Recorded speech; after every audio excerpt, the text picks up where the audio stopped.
Assalamu alaikum, everyone. Jishan Zakaria Bhai will be joining us within 9:05.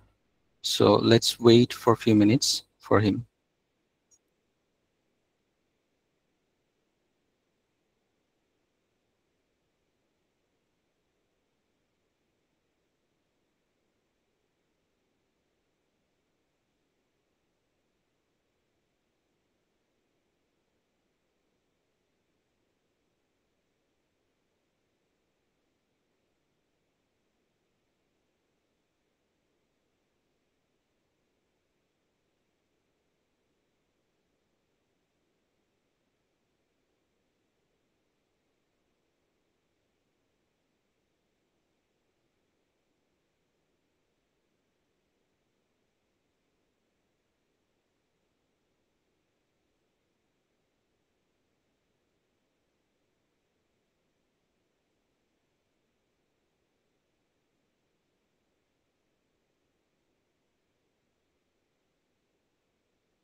Thank you to everyone who has already joined us. With your kind permission, we will wait just 2 more minutes to allow the rest of our participants to join and Jishan Zakaria Bhai to join with us.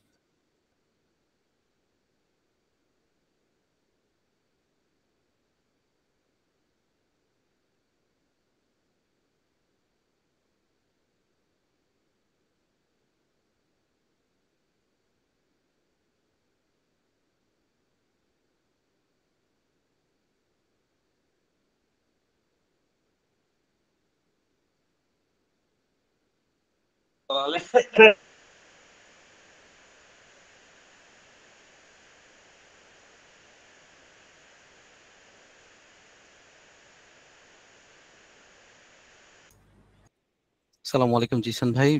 Do you want to check the mic? Roshan, how are you? Yeah, Bhai, I'm doing well. Okay, so let's start, Bhaiya. Sure. Sure. Assalamu alaikum and good evening, everyone. A very warm welcome to all of you joining us from across Bangladesh and beyond. I am Prashun Bapari, resident mentor at Accelerating Bangladesh, and I'm delighted to host tonight's webinar on a topic that couldn't be more timely or relevant: global edtech industry, future trends, and insights for startups. At Accelerating Bangladesh, our goal is to equip our founders with the knowledge and tools they need to not just build businesses, but to build a context-aware, globally aligned solution that matters. And the edtech sector is one where the potential of meaningful impact is truly immense. As we stand at the intersection of education and technology, we are witnessing a fundamental shift: AI-powered learning, micro-credentials, hybrid classrooms, and a renewed global focus on accessibility, personalization, and lifelong learning. But how do we translate these global trends into actionable strategies for Bangladeshi startups? That's exactly why we are so thrilled to have with us tonight a truly inspiring guest, Jishan Zakaria Bhai. Jishan Bhai is not only the co-founder and advisor at Shiko, one of the most impactful edtech startups in Bangladesh, but also serves as the lead of pastoral care at the Aga Khan Academy in Dhaka, where he works closely with students to support their holistic development academically, emotionally, and ethically. His unique journey, spanning startup leadership, education, innovation, and student development, makes him the perfect voice to help us explore where the global edtech industry is heading and how Bangladeshi founders can position themselves at the forefront of the future. So let's give a warm welcome to Zishan Zakaria Bhai. We are honored to have you with us, and we are excited to learn from your experience and insights. Over to you, Zishan Zakaria Bhai. Thank you so much, Prashun. Assalamu alaikum এবং শুভ সন্ধ্যা সবাইকে. Hope you are all doing well. কমই limited কিছু একটা বলতে চাচ্ছি. Mistake হয়েছে actually. ও আচ্ছা.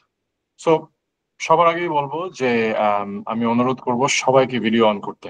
So কারো যদি একটু চুলটুল আঁচড়ানো লাগে ইউ ক্যান টেক 2 minutes. কিন্তু খালি ব্ল্যাঙ্ক স্ক্রিনের সাথে কথা বলাটা একটু ডিপ্রেসিং. মানুষের চেহারা দেখে কথা বলতে ভালো লাগে, কারণ অফলাইন হলে তো আর এই অপশন থাকতো না. সো আমি সবসময় সবাইকে রিকোয়েস্ট করি একটু ভিডিওটা অন করে নিতে. আমরা 2 মিনিট সময় নেই. এমনি তো আমি একটু ডিস্ট্রাক্টেড, কারণ এই মাত্র টেবিলের কাছের কোনায় বাড়ি লেগে আমার হাঁটু থেকে রক্ত পড়ছে. আমি এখন বরফ লাগাচ্ছি ফ্রেশ ফার্মের জমা দুধ দিয়ে. আমি যতক্ষণ একটু বরফ লাগাচ্ছি সবাই একটু ভিডিওটা অন করে ফেলি আস্তে আস্তে.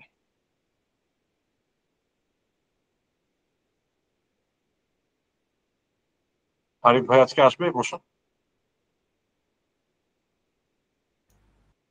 আরিফ ভাই আছেন আমাদের সাথে, বাট ওকে আচ্ছা, আমি আছি ভাই. ফেস হচ্ছে অ্যাকচুয়ালি বাংলাদেশ আর কি. আচ্ছা, আপনিও যদি ভিডিও অফ রাখেন তাহলে কেমনে হ্যালো বলবো বলেন?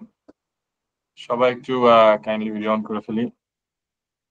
And then just একটু quick introductions হয়ে যাবে, তাহলে at least I'll get to see some faces. And then when I start the presentation, আবার you can switch video off.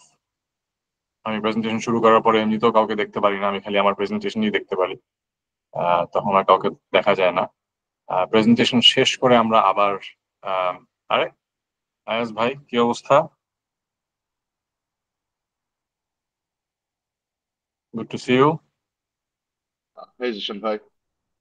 Good to, yeah, you too. Okay. All right. এখনো আস্তে আস্তে 2-1টা video on হচ্ছে. একটু প্রিপারেশনের ব্যাপার থাকে ভিডিও অন করতে হলে, এগুলোর জন্য প্ল্যানিং লাগে. আমি এর জন্যই ডিসাইড করলাম গোসল করতে একটু সময় লেগে যাবে, এই জন্য 2 মিনিট এক্সট্রা টাইম চেয়েছিলাম আরিফ ভাইয়ের কাছে. সো প্রেজেন্টেশন আছে একটা খুব সুন্দর, কিন্তু আমি সাধারণত প্রেজেন্টেশনে বেশি সময় কাটাতে পছন্দ করি না. I prefer to spend more time on questions and answers. শুরুতে okay, Labik, thank you for letting us know. I'll start presenting my screen. আমি আর দেখতে পারবো না ওকে, সো কেউ যদি একটু আনমিউট করে আমাকে বলে যে দেখা যাচ্ছে presentation, that would be really helpful. দেখা যাচ্ছে? দেখতে পাচ্ছি ভাইয়া. হ্যাঁ দেখা যাচ্ছে. Okay, thank you. So before we go into the presentation, আমি একটু আমার ব্যাকগ্রাউন্ডটা দেই. আমার নাম জিশান জাকারিয়া. আমি একজন আর্মি অফিসারের ছেলে, বাংলাদেশে বড় হয়েছি, চিটাগংয়ে জন্ম, গ্রামের বাড়ি বরিশাল. বরিশাল যেতে অনেক পছন্দ করি. বেশিরভাগই বড় হয়েছি আমি রাজেন্দ্রপুর ক্যান্টনমেন্ট, কুমিল্লা ক্যান্টনমেন্ট, সব ক্যান্টনমেন্টে, ঢাকার বাইরে বেশিরভাগ আমার বড় হওয়া. ঢাকায় এসে এসে স্কুল করতাম. রাজেন্দ্রপুরে বেশিরভাগ ছোটবেলা কেটেছে আমার. রাজেন্দ্রপুর হচ্ছে গাজীপুরের একটু পরে, ময়মনসিং এর আগে. বাবা আর্মিতে থাকার কারণে আমি বিভিন্ন ধরনের স্কুলে পড়াশোনা করেছি. সেটার প্রেক্ষাপটে আমার এক্সপিরিয়েন্সটা একটু ভিন্ন এবং এটা আমাকে একটা অ্যাডভান্টেজ দেয়. কিরকম? আমি বাংলাদেশ ন্যাশনাল কারিকুলামের বাংলা মিডিয়ামেও পড়েছি, আমি ইংলিশ মিডিয়াম প্রাইভেট স্কুলে পড়েছি. আমার বাবার পোস্টিং হয়েছিল ইন্ডিয়ায় মাস্টার্স করতে আর্মির থেকে, তখন আমি হিন্দি মিডিয়ামেও পড়েছি, সো ইন্ডিয়ান ন্যাশনাল কারিকুলামে পড়েছি. তারপর ক্লাস 10 শেষ করে আমার বাবার লন্ডনের এমবাসিতে পোস্টিং হয় ডিফেন্স অ্যাডভাইজার হিসাবে. তো সেই সুবাদে আমার ক্লাস 11-12 ইংল্যান্ডের সরকারি সিস্টেমে সরকারি স্কুলে আমি পড়েছি.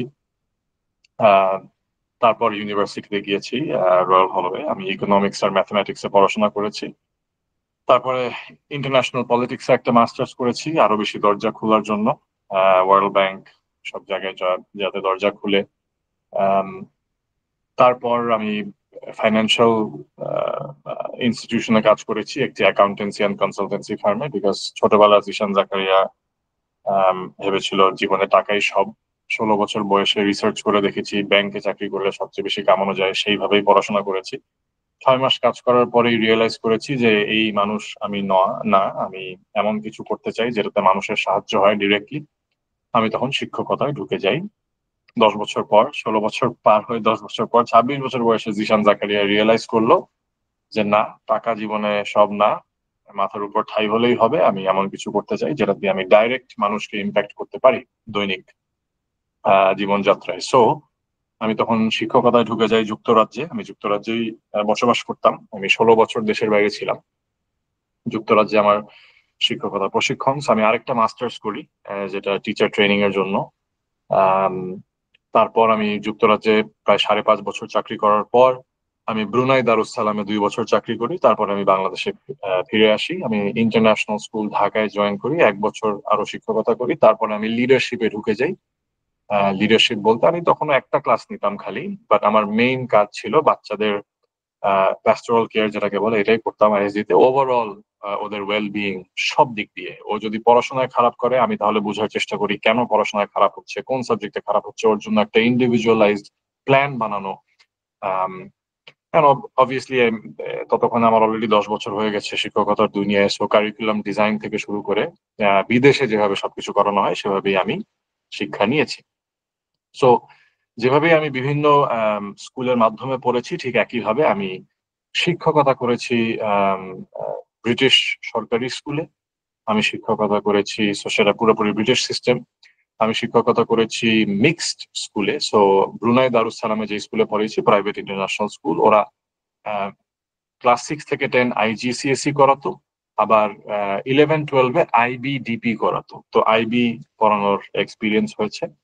আবার আইএসডি তে এসে, আইএসডি তে PYP MYP DP বলা হয়, পুরোপুরি K-12টা আইবি সিস্টেমে চলে। একটা ফুল আইবি স্কুলে শিক্ষকতা করার এক্সপিরিয়েন্স হয়েছে। তারপর আমি সেই চাকরি করা অবস্থায় আমার অনেক বছরের বন্ধু শাহিদ চৌধুরী আমাকে নক করে যে দোস্ত শিখো। ওর মাথায় আইডিয়া আসে যে ও এডটেক করবে। ও ব্যাংকার বেসিক্যালি, সো সারা জীবনই ব্যাংকার। তো বললো যে এডুকেশন সাইডটার জন্য আমার কাউকে লাগবে, তুই কি করবি নাকি। এইভাবেই শিখর যাত্রা শুরু।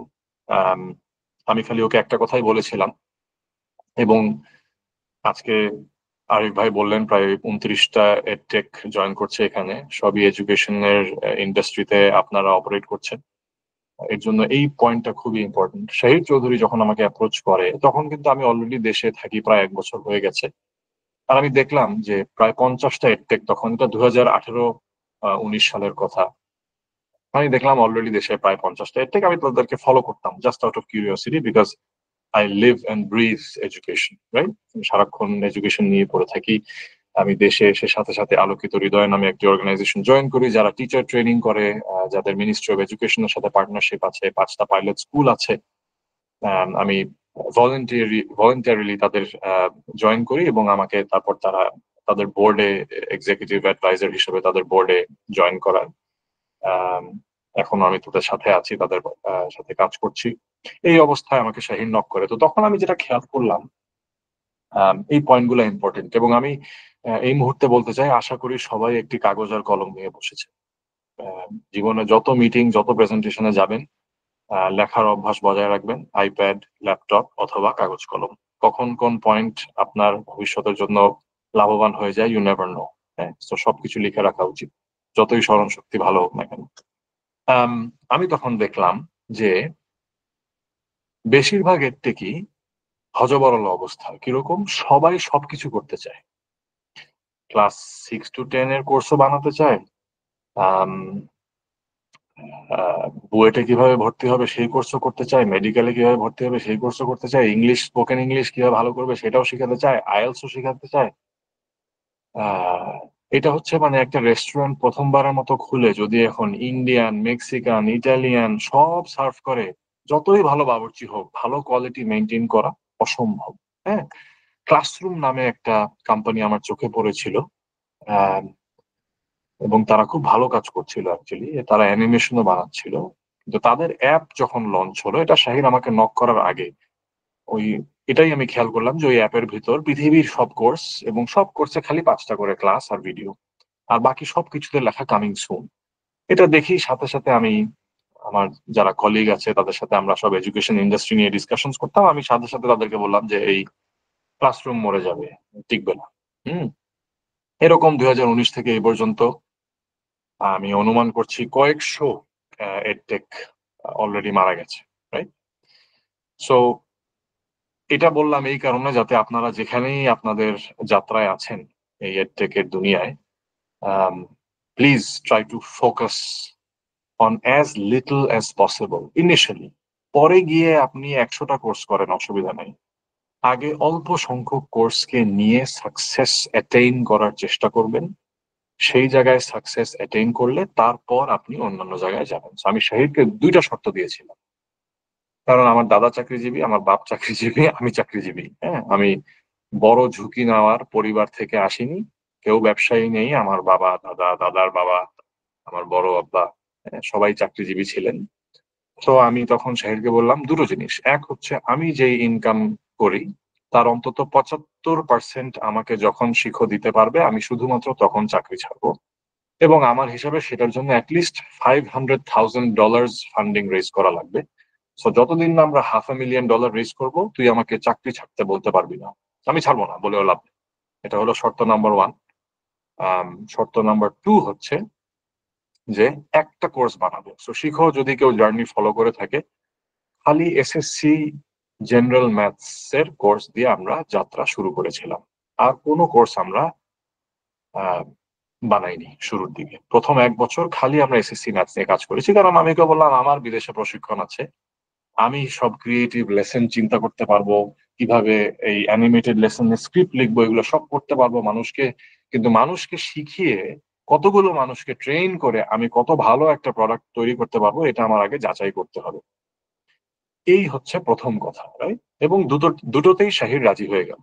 হুম আম, দেখেন এখানে কিন্তু ওর মাথায় নিশ্চয়ই অন্য কোনো প্ল্যান ছিল, কিন্তু ও রাজি কেন হলো? কারণ ও একজন ব্যাংকার, ও এডুকেশনের জানে না তখন, রাইট? যে একটা কারিকুলাম ডিজাইন দেখতে কিরকম হয়।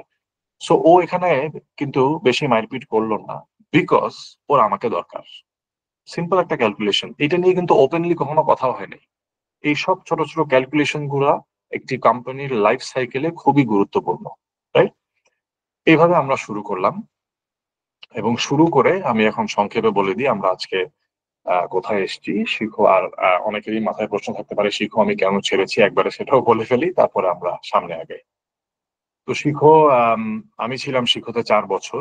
4 বছরে আমাদের এমপ্লয়ি আমরা 2জন বন্ধু, দুইজনের বেডরুম থেকে শুরু করেছিলাম। আমরা দুইজনই ফুল টাইম চাকরি করতাম। চাকরি থেকে এসে সন্ধ্যা 6টা 7টা থেকে আমাদের শিখোর কাজ শুরু হতো রাত 1টা 2টা পর্যন্ত। টানা 2 বছর আমরা এটা করেছি। তারপরে আমরা ফাইনালি যখন সিড ফান্ডিং রেজ করলাম, আমরা ইনিশিয়ালি এঞ্জেল থেকে $100,000 পেয়েছিলাম। তখনও আমরা আমাদের বেডরুম থেকে কাজ করতাম। ওই যে আমি বলেছিলাম 500,000 রেজ না করলে চাকরি ছাড়বো না। $1.3 মিলিয়ন যখন আমরা সিড ফান্ড একবারে রেজ করলাম, তখন আমরা দুজন একসাথে চাকরি ছেড়ে দিলাম। ততদিন আমরা দিনে 17-18 ঘন্টা কাজ করতাম। ইচ্ছা করে আমাদের যাত্রার কথা ডিটেইলে বলছি, কারণ এটাও ইম্পর্টেন্ট। হার্ডওয়ার্ক ছাড়া কোনো কিছু অ্যাচিভ করা সম্ভব না। হ্যাঁ, ভাগ্যক্রমে আমার গার্লফ্রেন্ড আমাকে ছাড়েনি, আমরা এখন বিয়ে করেছি। কিন্তু ব্যালেন্স ইম্পর্টেন্ট। 10 বছর ধরে 18 ঘন্টা কাজ করা যাবে না, এটাও একটা অ্যাডভাইস, রাইট? তারপরে আমরা আগতে আগতে আমরা 150 জন হয়ে যাই। 150 জন হওয়ার পর তখনও আমি, এটা এটা আরেকটা ইম্পর্টেন্ট পয়েন্ট, প্রত্যেকটা স্ক্রিপ্ট আমরা ইন্টায়ার সায়েন্স লাইনে, প্রত্যেকটা অ্যানিমেটেড ভিডিও, প্রত্যেকটা টিচারের ক্লাসের ছোট ছোট ভিজিট, টিচার ট্রেনিং, প্রত্যেকটা স্ক্রিপ্টের ড্রাফট আমি নিজে line by line, minute by minute আমি দেখতাম। 150 জন যখন হলো কোম্পানি, তখনও আমি কষ্ট করে হলেও দেখতাম।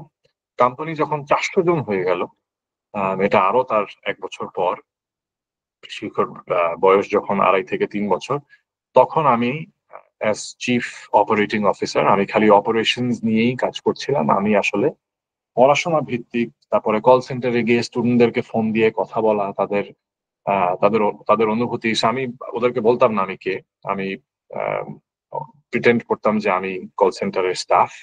আমি ফোন দিয়ে আমাদের কোর্স সেল করার জন্য কথা বলতাম, বা আমরা কোনো কোর্স অলরেডি বিক্রি করে থাকলে সেটা যদি ফিডব্যাক নিতে হতো, আমি কল সেন্টার এজেন্ট হিসাবে ফোন দিয়ে আমি ডাইরেক্ট ফিডব্যাক নিতাম। অনেকে গলা চিনে ফেলতো, কারণ তখন হালকা পাতলা ফেমাস হয়ে গিয়েছিলাম আনফর্চুনেটলি, বাট এই ফিডব্যাকটা খুবই গুরুত্বপূর্ণ। এগুলো কোনো কিছুরই সময় পাচ্ছিলাম না।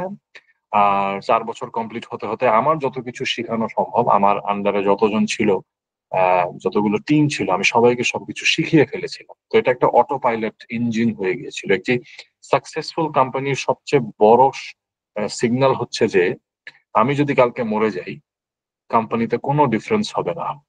তার মানে হচ্ছে you have built a completely successful company. যখন ওই লিডারটার উপর কোম্পানি নির্ভরশীল না। তো আমি তখন শাহিরকে বললাম যে দোস্ত, আমি আমার দুনিয়ায় ফিরে যাই। আমি একটি নতুন কন্ট্রাক্ট সাইন করলাম অ্যাডভাইজার হিসেবে, 2 বছরের চুক্তি সাইন করলাম, করে আমি আমার স্কুলের দুনিয়ায় ফিরে চলে গেলাম। শিখো আমি থাকা অবস্থায় প্রায় $7 মিলিয়ন ফান্ডিং তুলেছিল। আমি ছেড়েছি প্রায় 2 বছর হয়ে গেছে। এই পর্যন্ত শিখো টোটাল $8 মিলিয়ন ফান্ডিং তুলেছে, যেটা বাংলাদেশের ইতিহাসে এডটেকদের জন্য হাইয়েস্ট। এই হচ্ছে আমাদের যাত্রা শিখোতে। আর আমার যাত্রা সোফার, আমি এখন আগা খান একাডেমিতে ফুল টাইম জব করছি, শিখোতে অ্যাডভাইজার হিসেবে আছি। আর এছাড়াও আমার ছোট ছোট 7টি বিজনেস আছে।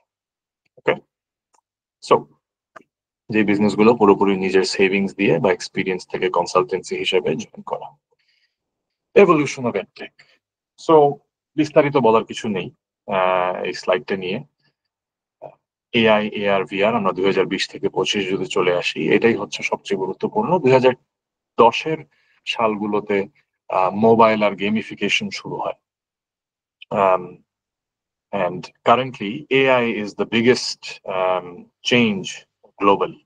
AI এর কারণে অনেক কিছুই হচ্ছে, আমাদের লাইফ অনেক ইজি হয়ে যাচ্ছে, এবং পড়াশোনার ক্ষেত্রেও ঠিক একইভাবে লাইফ অনেক ইজি হয়ে যাচ্ছে, রাইট?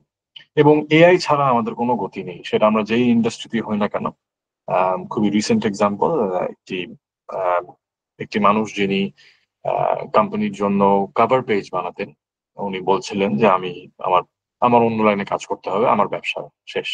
হ্যাঁ, উনি অ্যালবাম কভার বানাতেন বিদেশে, ভালো বড় বড় মিউজিশিয়ানদের জন্য। এখন এআই এর কারণে উনি যেই কোয়ালিটির অ্যালবাম কভার বানান, ওটা এআই বানাতে পারে। সো ওইটা আর কাউকে বেশি পয়সা দিয়ে বানাতে হচ্ছে না, খুবই সস্তায় মানুষ বানাতে পারছে। ঠিক একইভাবে অনেকেই যাদের জীবিকা অর্জন করা হয় পাস্ট পেপার সলিউশন দিয়ে পরীক্ষার আগে, আমাদের যেমন মক থাকে, আমরা টিউশনি করাই। অনেকে আছে এই মক কোয়েশ্চেনের সলিউশন বিক্রি করে। এআই দিয়ে এখন আমরা নিমিষেই প্রশ্ন দিলে আমরা সলিউশন পেয়ে যাচ্ছি। আমি অনুরোধ করব সবাইকে একটু ভুলে যেতে যে আমি শিখর সহ প্রতিষ্ঠাতা ছিলাম। আমি অনুরোধ করব সবাইকে ভুলে যেতে আমি শিখর উপদেষ্টা হিসেবে আছি। আমরা এখনো অভিনয় করব বা চিন্তা করব যে আমি শিখতে নেই। হ্যাঁ, আমি একটু থার্ড পার্সন হিসেবে কথা বলবো। তো আপনারা যদি শিখকে উদাহরণ হিসেবে নেন, শিখো আপনারা যদি রিসেন্টলি ফলো করে থাকেন, এখন এআই ব্যবহার করে বাচ্চাদেরকে যেই অপশন দিয়েছে, তারা নট অনলি আনসার পাবে, একটি এসএসসি পদার্থবিজ্ঞানের উদাহরণ নেই, একটি এসএসসি পদার্থবিজ্ঞান পরীক্ষার 2017 সালের প্রশ্নের দ্বিতীয় পেপারের 4 নম্বর প্রশ্ন মার্ক স্কিমে যেইভাবে উত্তর দিলে একটি ভালো মার্ক পাওয়া যায়, সেইভাবে এআই এর মাধ্যমে শিখো ছাত্রছাত্রীদেরকে উত্তর দিয়ে দিচ্ছে। হ্যাঁ, যেটা সুবাদে তারা তাদের নিজের উত্তর কম্পেয়ার করে চেক করে নিতে পারছে যে তার উত্তর অনুযায়ী সে 15-র মধ্যে কত পেত, রাইট? সো এইখানে চলে গেছে advancement. So সত্যি কথা বলতে, if you are as an organization not looking into AI, you will fall behind. আপনারা পিছিয়ে পড়বেন। অবশ্যই এটা নির্ভর করে এডুকেশনের দুনিয়ায় শত শত প্রোডাক্টের অপরচুনিটি আছে। এখন যদি এটা হয়ে থাকে যে আপনি ক্লাস 1 এর জন্য প্রোডাক্ট বানাচ্ছেন, সেখানে হয়তো এআই এর কোনো আপাতত ডিপ লেভেলে ইনভলভমেন্ট লাগবে না, রাইট? তো এরকম কোনো ভয়ভীতি নেই। আপনি ডিপেন্ড করে আপনি কোন মার্কেটে অপারেট করছেন। এডুকেশন ইন্ডাস্ট্রিতে বিভিন্ন মার্কেট আছে, বিভিন্ন প্রোডাক্টের অপরচুনিটি আছে, সেটার উপর নির্ভর করে। এডটেক র্যাপিডলি এক্সপ্যান্ড করছে obviously. Mobile access, internet growth, fuel adoption থেকে শুরু করে ইনোভেশন ড্রিভেন বাই এআই।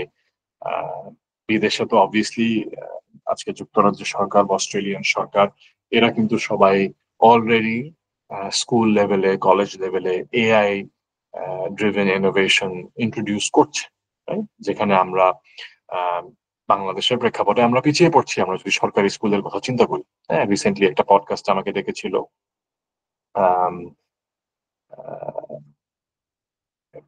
নাম কি জানি, হিরো সামথিং, নামটা ভুলে গেলাম। ঝঙ্কার ভাইয়ের কোম্পানিটা, কেউ না কেউ এখানে নিশ্চয়ই বলতে হবে। Programming hero. Yes, thank you. Programming হিরোর সিও রাকিব আমাকে ইনভাইট করেছে, ওর একটা পডকাস্ট আছে, সেখানে ও জিজ্ঞেস করছিল এটার ব্যাপারে। তো আমি বলছিলাম যে বাংলাদেশ সরকারের এবং মিনিস্ট্রি অফ এডুকেশনের অ্যাকচুয়ালি এআই নিয়ে কাজ করা উচিত, এআই এর দিকে আগানো উচিত, আর প্রাইভেট সেক্টরের সাথে some sort of amalgamation and co-work করে সরকারি স্কুল যাদের টেকনোলজি আছে, যাদের কম্পিউটার্স আছে এবং সেই রিসোর্সেস আছে, সেখানে আস্তে আস্তে এআই নিয়ে চিন্তা ভাবনা করা উচিত, রাইট? দুনিয়ার সাথে তাল মিলাতে আমাদের সেটা অবশ্যই করতে হবে, right? AI driven personal learning নিয়ে সত্যি কথা বলতে student impact, engagement, motivation, retention, এরকম ফ্যান্সি ওয়ার্ডস আরো বলতে পারবো, বাট এসেনশিয়ালি সংক্ষেপে যদি বলি, একটি ছাত্র বা ছাত্রীর সাকসেস জড়িত যত কিছু দরকার, এআই সব জায়গায় বেসিক্যালি ইমপ্রুভমেন্ট নিয়ে আসছে, রাইট? আমাদের রিভিশনের স্পিড বদলে দিবে AI.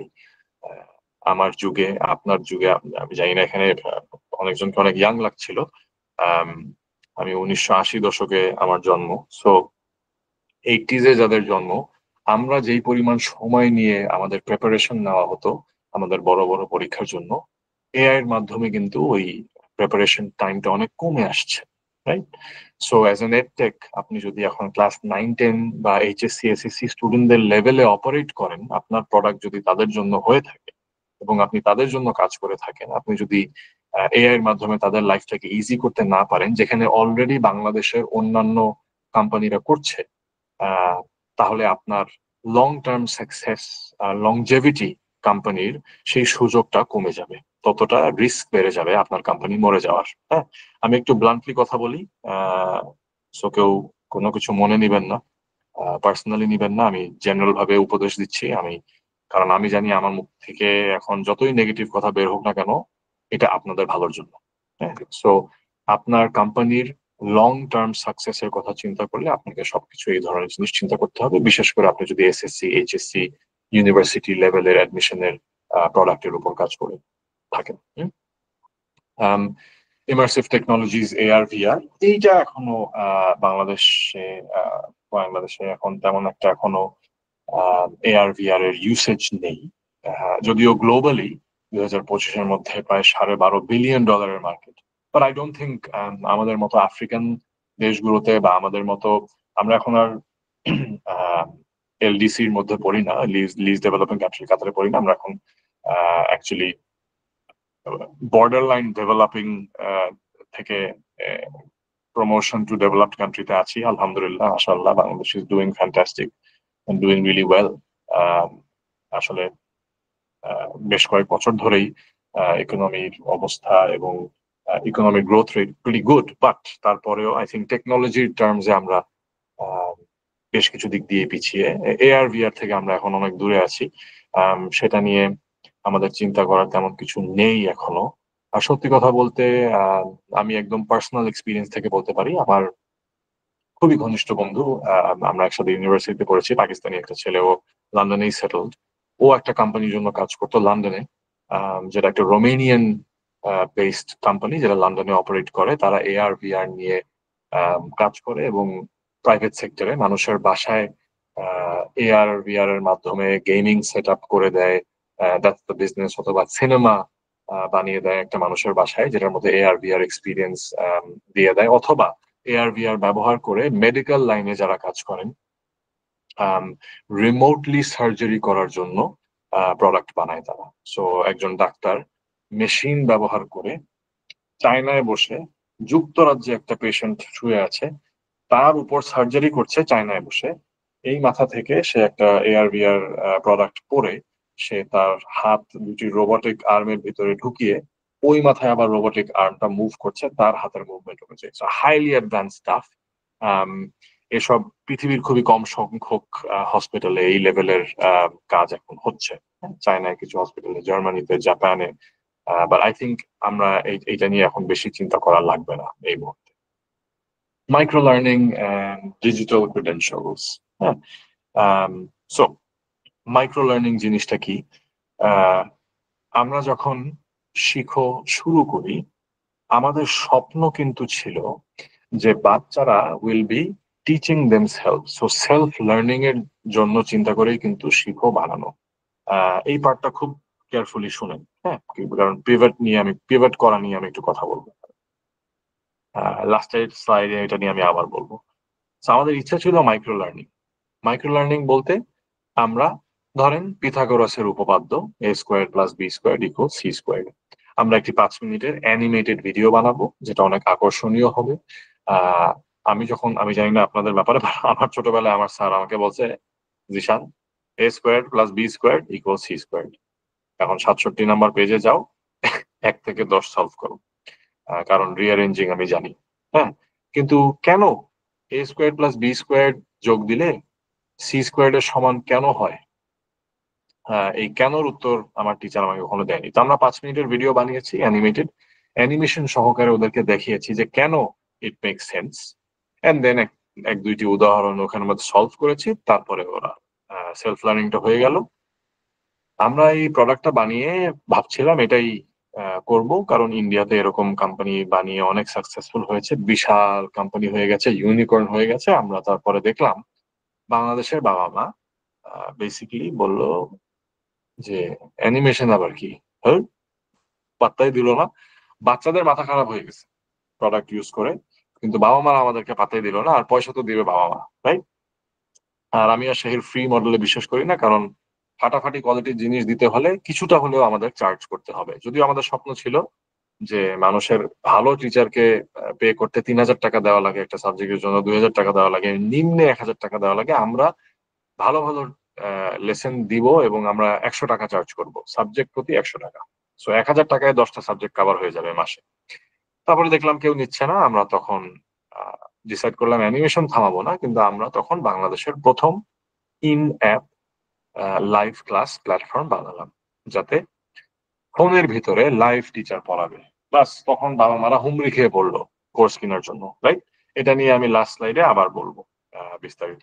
So micro learning is great and it works, but at the same time it's a pain point for parents, হ্যাঁ, আমাদের দেশের কাস্টমারদের জন্য। মেজরিটি শহরের বাবা মারা আরেকটু বেশি ওপেন সেলফ লার্নিং এ অথবা অ্যানিমেশনে, বাট শহরের বাইরে গেলে বাবা মারা একদমই শুনতে চান না, বুঝতে চান না।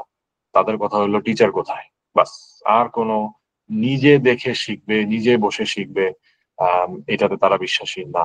হ্যাঁ, তো মাইক্রো লার্নিং আপনি এখন ডিপেন্ড করে কোন বয়সের জন্য অপারেট করছেন। যদি এখন জুনিয়র বয়সে অপারেট করেন, obviously then you need to focus on micro learning, কারণ বয়স যত একটা বাচ্চার কম, সে কিন্তু তার অ্যাটেনশন স্প্যান তত কম, তার আপনার প্রোডাক্টে ধ্যান দেওয়ার সম্ভাবনা তত কম লম্বা সময় ধরে। আমরা কিন্তু রিসার্চ করেই বানিয়েছিলাম যে ইভেন ক্লাস 6, 7, 8, 9, 10, এই 13 থেকে 12 থেকে 16 বয়সটাও যদি কোনো ভিডিও দেখে 6 থেকে 7 মিনিটের বেশি কনসেন্ট্রেট করতে পারে না। যেই কারণে আমরা বেসিক্যালি এই 6 মিনিট, আমাদের সব ভিডিও 5 থেকে 7 মিনিটের মধ্যে, হ্যাঁ, কিন্তু যখন লাইভ ক্লাস শুরু করলাম, অবভিয়াসলি লাইভ ক্লাস সব 1 ঘন্টা, 1.5 ঘন্টা, 2 ঘন্টা, 3 ঘন্টা, যেটা আপনারা খেয়াল করবেন যে এত লম্বা ক্লাস 2 ঘন্টার, এগুলো কিন্তু ইউনিভার্সিটি লেভেলের আগে কখনো হয় না। হুম, কারণ 1 ঘন্টা ধরেই আসলে একটা 16 বছরের বাচ্চার প্রতি ধ্যান দেওয়া সম্ভব, রাইট? সো শর্টার, এবং এই টিকটক জেনারেশন, এরা বের হওয়ার পরে আসলে অ্যাটেনশন স্প্যান আরো কমে গেছে। হ্যাঁ, কিন্তু তারপরেও একদম বেসিক লেভেলের স্কুলের যে শিক্ষাটা, এটা আসলে খুবই কম সংখ্যা মিনিটে ডেলিভার করা সম্ভব না, কম সংখ্যক মিনিটে, right? এটা আপনার মিনিমাম 10 মিনিট ধরে লাইভ ডেলিভার করলে, 10 মিনিট ধরে যদি আপনি একটা বড় টপিক পড়াতে চান, তাহলে তো 20 মিনিট 25 মিনিট লাগবেই। হ্যাঁ, সো আই থিঙ্ক অ্যাডভান্টেজও আছে, ডিসঅ্যাডভান্টেজও আছে। এগেন, আপনাকে সবসময় চিন্তা করতে হবে আমার প্রোডাক্টটা কি, আমার টার্গেট মার্কেট কারা, তাদের বয়স কি, তাদের ডেমোগ্রাফিক কি, তাদের জিওগ্রাফিক লোকেশন কি, তাদের অ্যাকসেপ্টেবিলিটি কি টেকনোলজির প্রতি, এই সব কিছু চিন্তা করে আপনাদের প্রোডাক্টটাকে, আপনাদের ইটারেশন বারবার করতে হবে আনটিল আপনি একটা ফাইনাল প্রোডাক্টে আসেন যেটা মানুষ গ্রহণ করছে, রাইট? আপনার কাস্টমার গ্রহণ করছে। Hybrid and flexible learning models. So আমরা যদি ওভারঅল দেখি, আসলে এই আবার আমরা একই প্রসঙ্গে আসছি যে অ্যাকসেপ্টেবিলিটি, শুধু অনলাইন আপনি যদি পড়ান, তাহলে অনেক জনকে আপনি হারিয়ে ফেলবেন কাস্টমার হিসেবে। হ্যাঁ?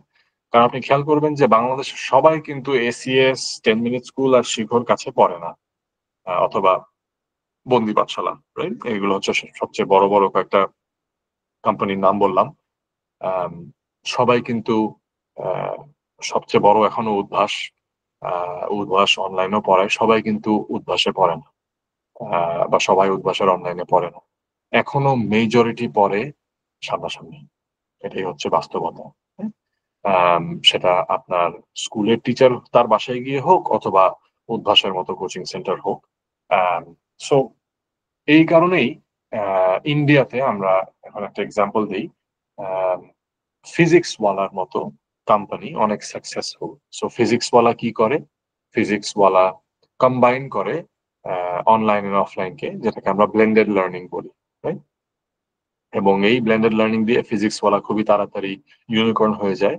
এবং ইন্ডিয়া এডটেক তো শত শত, কিন্তু প্রফিটেবল এডটেক অ্যাকচুয়ালি হাতে গোনা যাবে, এবং ফিজিক্স ওয়ালা সেগুলোর মধ্যে একটি, এবং তারা ব্লেন্ডেড লার্নিং করে। এইসব উদাহরণ দিচ্ছি যাতে অ্যাগেন আপনারা আপনাদের প্রোডাক্ট নিয়ে চিন্তা করতে পারেন। আপনারা যদি শুধু অনলাইন হয়ে থাকেন, তাহলে কখনো ব্লেন্ডেড লার্নিং এর দিকে যাবেন কিনা এগুলো নিয়ে চিন্তা ভাবনা করতে পারেন। বিকজ বাংলাদেশের বাবা মাদের এবং কাস্টমার আলটিমেটলি বাবা মা, খুবই কম সংখ্যক এইচএসসি স্টুডেন্টরাও নিজের টাকা দিয়ে কোর্স কিনে, এটাও খুব কম, রাইট?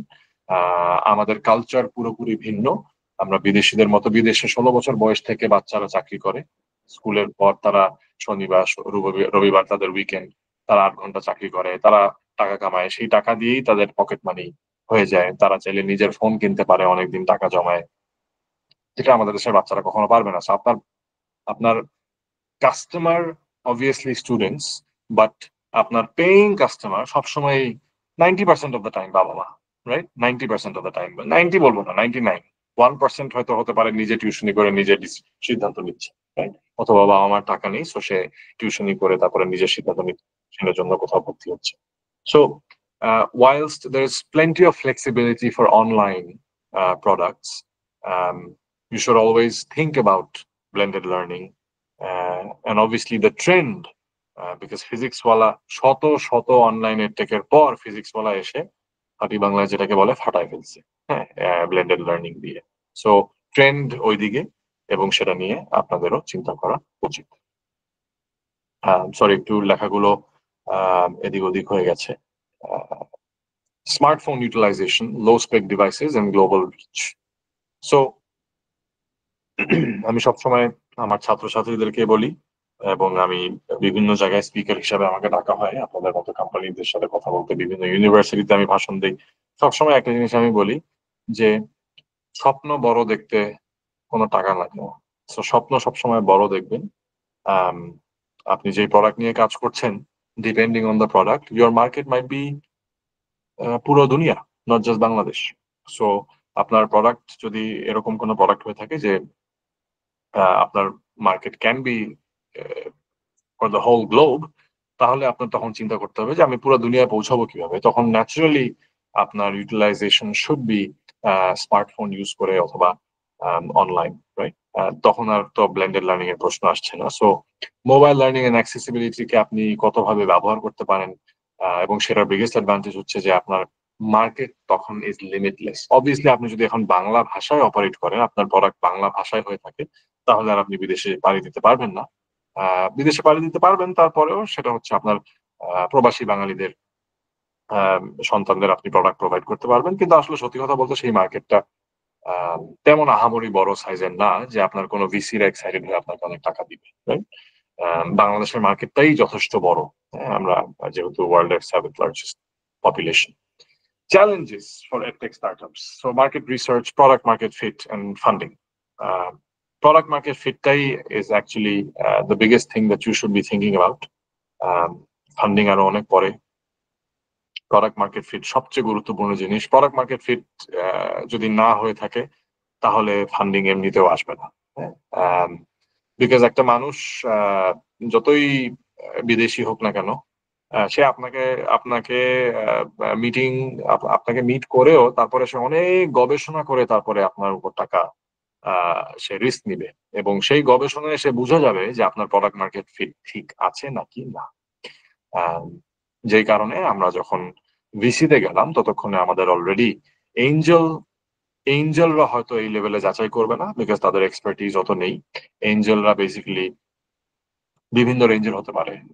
মানে এমনও এঞ্জেল আছে যে ভিসি লেভেলের এক্সপার্ট, আবার এমনও এঞ্জেল আছে যে জাস্ট অঢেল টাকার মানুষ, যার কোনো আইডিয়া নাই, বাট টাকা রাখারও জায়গা নাই, সে আপনার উপর টাকা ঢালতে পারে।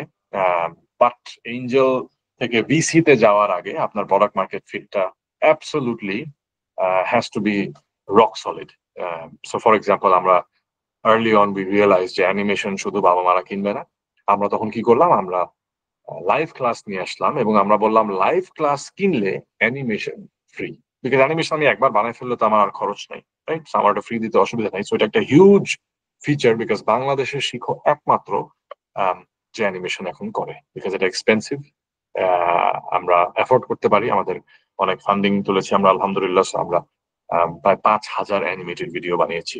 সায়েন্স লাইনের পুরো সাবজেক্টদের অ্যানিমেটেড ভিডিও কমপ্লিট করে আমরা তারপর লাইভ ক্লাসের সাথে আমরা এটা অফার করি অ্যাজ আ প্যাকেজ। তো এটা বাবা মারা এবং স্টুডেন্টরা খুবই অ্যাপ্রিসিয়েট করে, বিকজ লাইভ ক্লাসটা দেখার পরে সেই পিথাগোরাসের উপপাদ্য স্যার আপনাকে লাইভ পড়ালো, এবং 3 দিন পরে আপনি বা 3 মাস পর আপনি মনে করতে পারছেন না ঠিক মতো, আপনি তখন অ্যানিমেটেড ভিডিও দেখতে পারবেন, যেটা আপনাকে ভিজুয়ালি দেখাবে, যেটা অ্যাকচুয়ালি কোনো স্যারও ক্ষমতা রাখে না এত সুন্দর করে দেখানোর। হ্যাঁ, সো মার্কেট রিসার্চ যদি বলি, আমি আর শাহির প্রথমে তো অবভিয়াসলি নিজেদের সেভিংস দিয়ে ব্যবসা শুরু করেছি। প্রথম 3 লাখ টাকা আমরা খরচ করেছি মার্কেট রিসার্চে।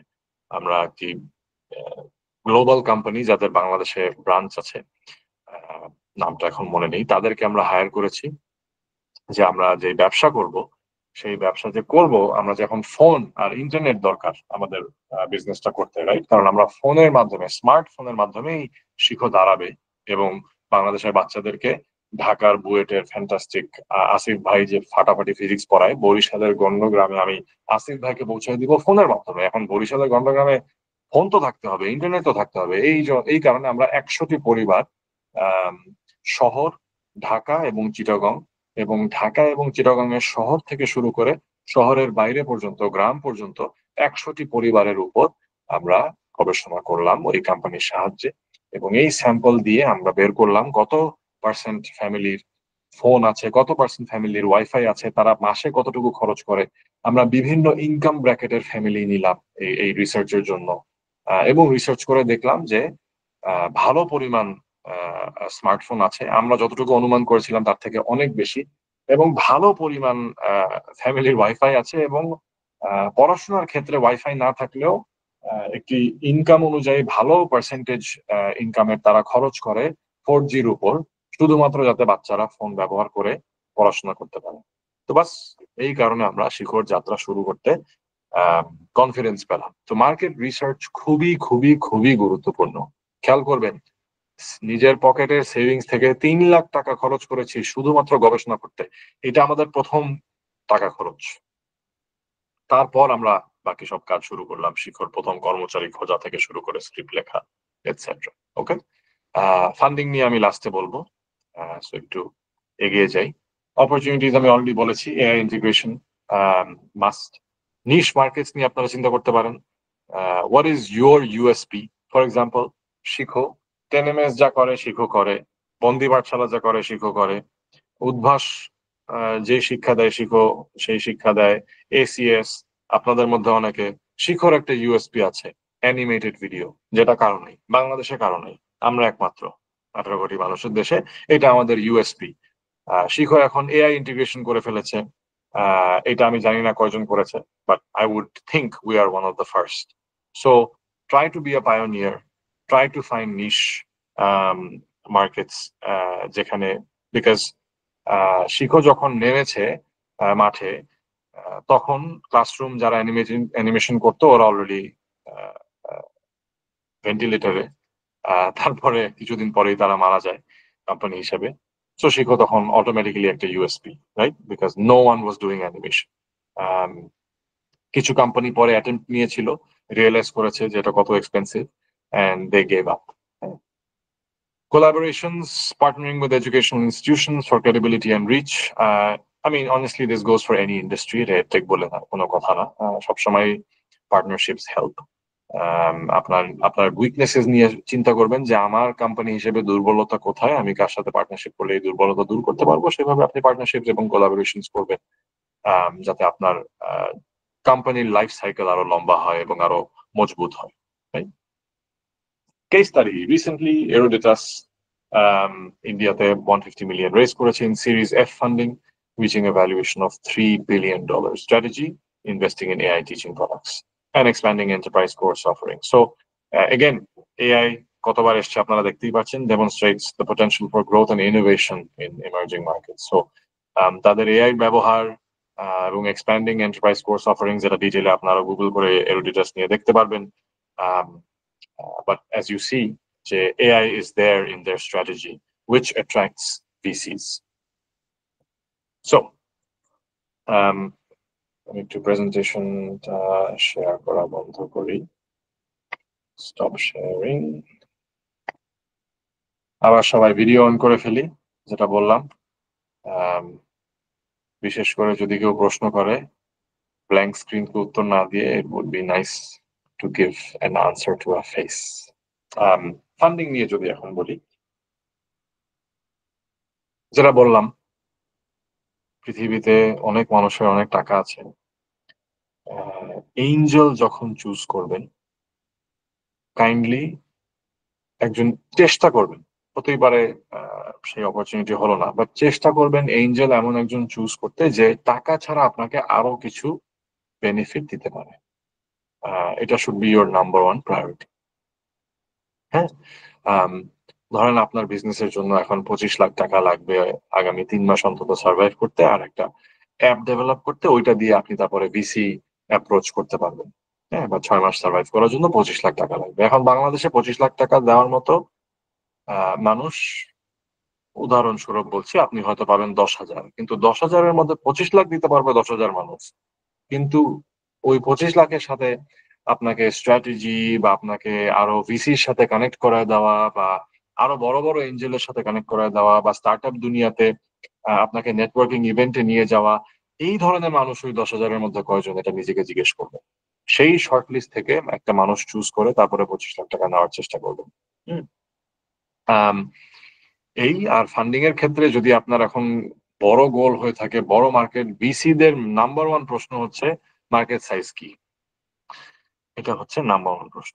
আমি যদি এখন শিখো ইংলিশ মিডিয়াম নিয়ে করতাম আর বলতাম মার্কেট সাইজ কি, তখন বলতাম কত স্টুডেন্ট ইংলিশ মিডিয়াম, আমি বলতাম 3 লাখ, 1 টাকাও তুলতে পারতাম না। Not a Penney, not a Penney.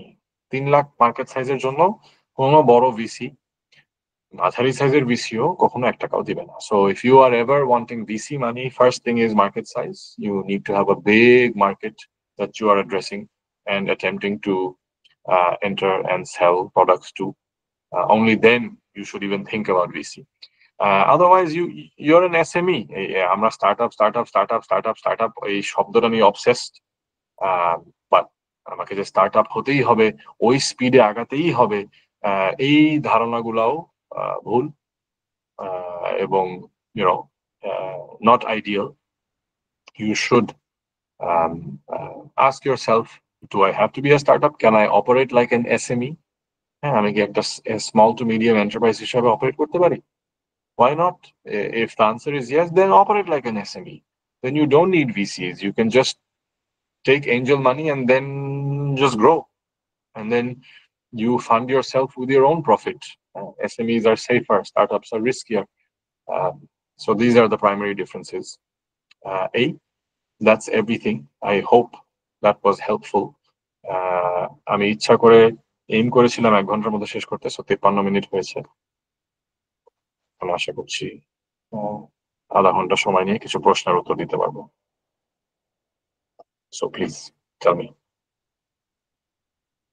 কে শুরু করবে?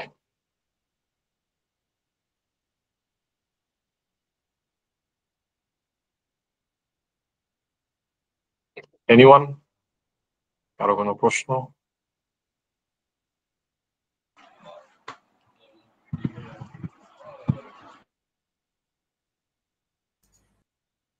Yes, Khan, Prince Yasser Arafat. আসসালামু আলাইকুম ভাইয়া। সো নমস্কার। প্রথমে আমি পরিচয় দিয়ে নিই। আমি আপনার একজন student and currently I am 17 years old. So আমি বাংলাদেশে 6 বার ন্যাশনাল চ্যাম্পিয়ন রোবোটিক্সে। সো আমি যখন রোবোটিক্স শিখেছিলাম আমিও অনলাইনে শিখেছিলাম, সেটা হচ্ছে জাপানের একটা প্রতিষ্ঠান থেকে।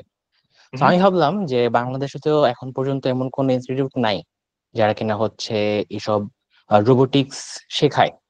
সো নর্মালি যদি আমরা চিন্তা করি যে রোবোটিক্স তো অবশ্যই অফলাইনে শেখানোর একটা জিনিস, বাট অনলাইনেও কিন্তু শেখানো যায়, সিমুলেশন করে, অ্যানিমেশন করে বা হোয়াট এভার।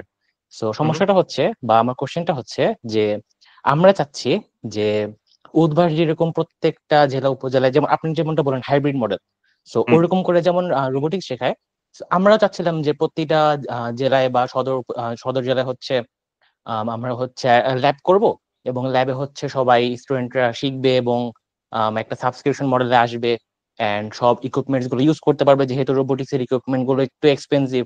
সো এর জন্য না আমাদের ফান্ডিং দরকার। এখন আমরা তো এত বড় ফান্ডিং ম্যানেজ করতে পারতেছি না, কারণ আমাদের তেমন কোনো ট্র্যাকশন নাই, আর অনলাইনেও শেখানো খুবই কষ্টকর। সো এখন আমরা কি করতে পারি? অপেক্ষা।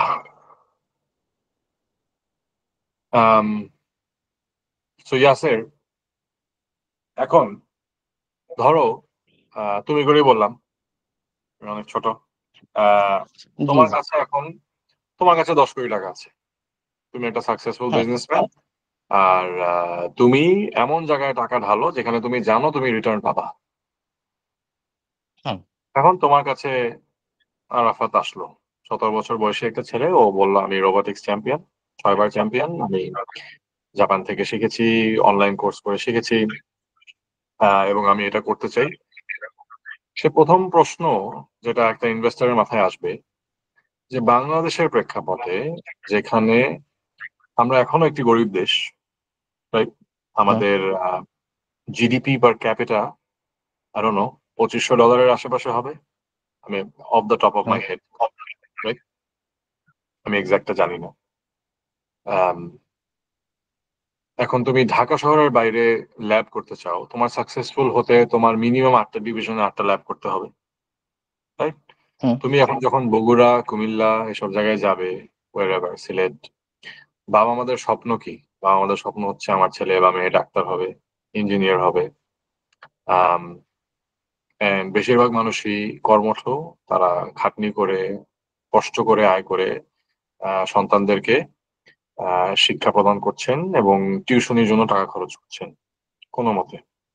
তাদের যদি এখন ডিসাইড করতে হয় আমি কি ওকে বায়োলজি টিউশন স্যারের কাছে পাঠাবো না রোবোটিক্সে পাঠাবো, যেখানে ডাক্তারি হওয়ার চান্স আছে, ডাক্তারিতে পড়ার চান্স আছে, সে কিন্তু বেশিরভাগ সময়ই সে রোবোটিক্স চুজ করবে না।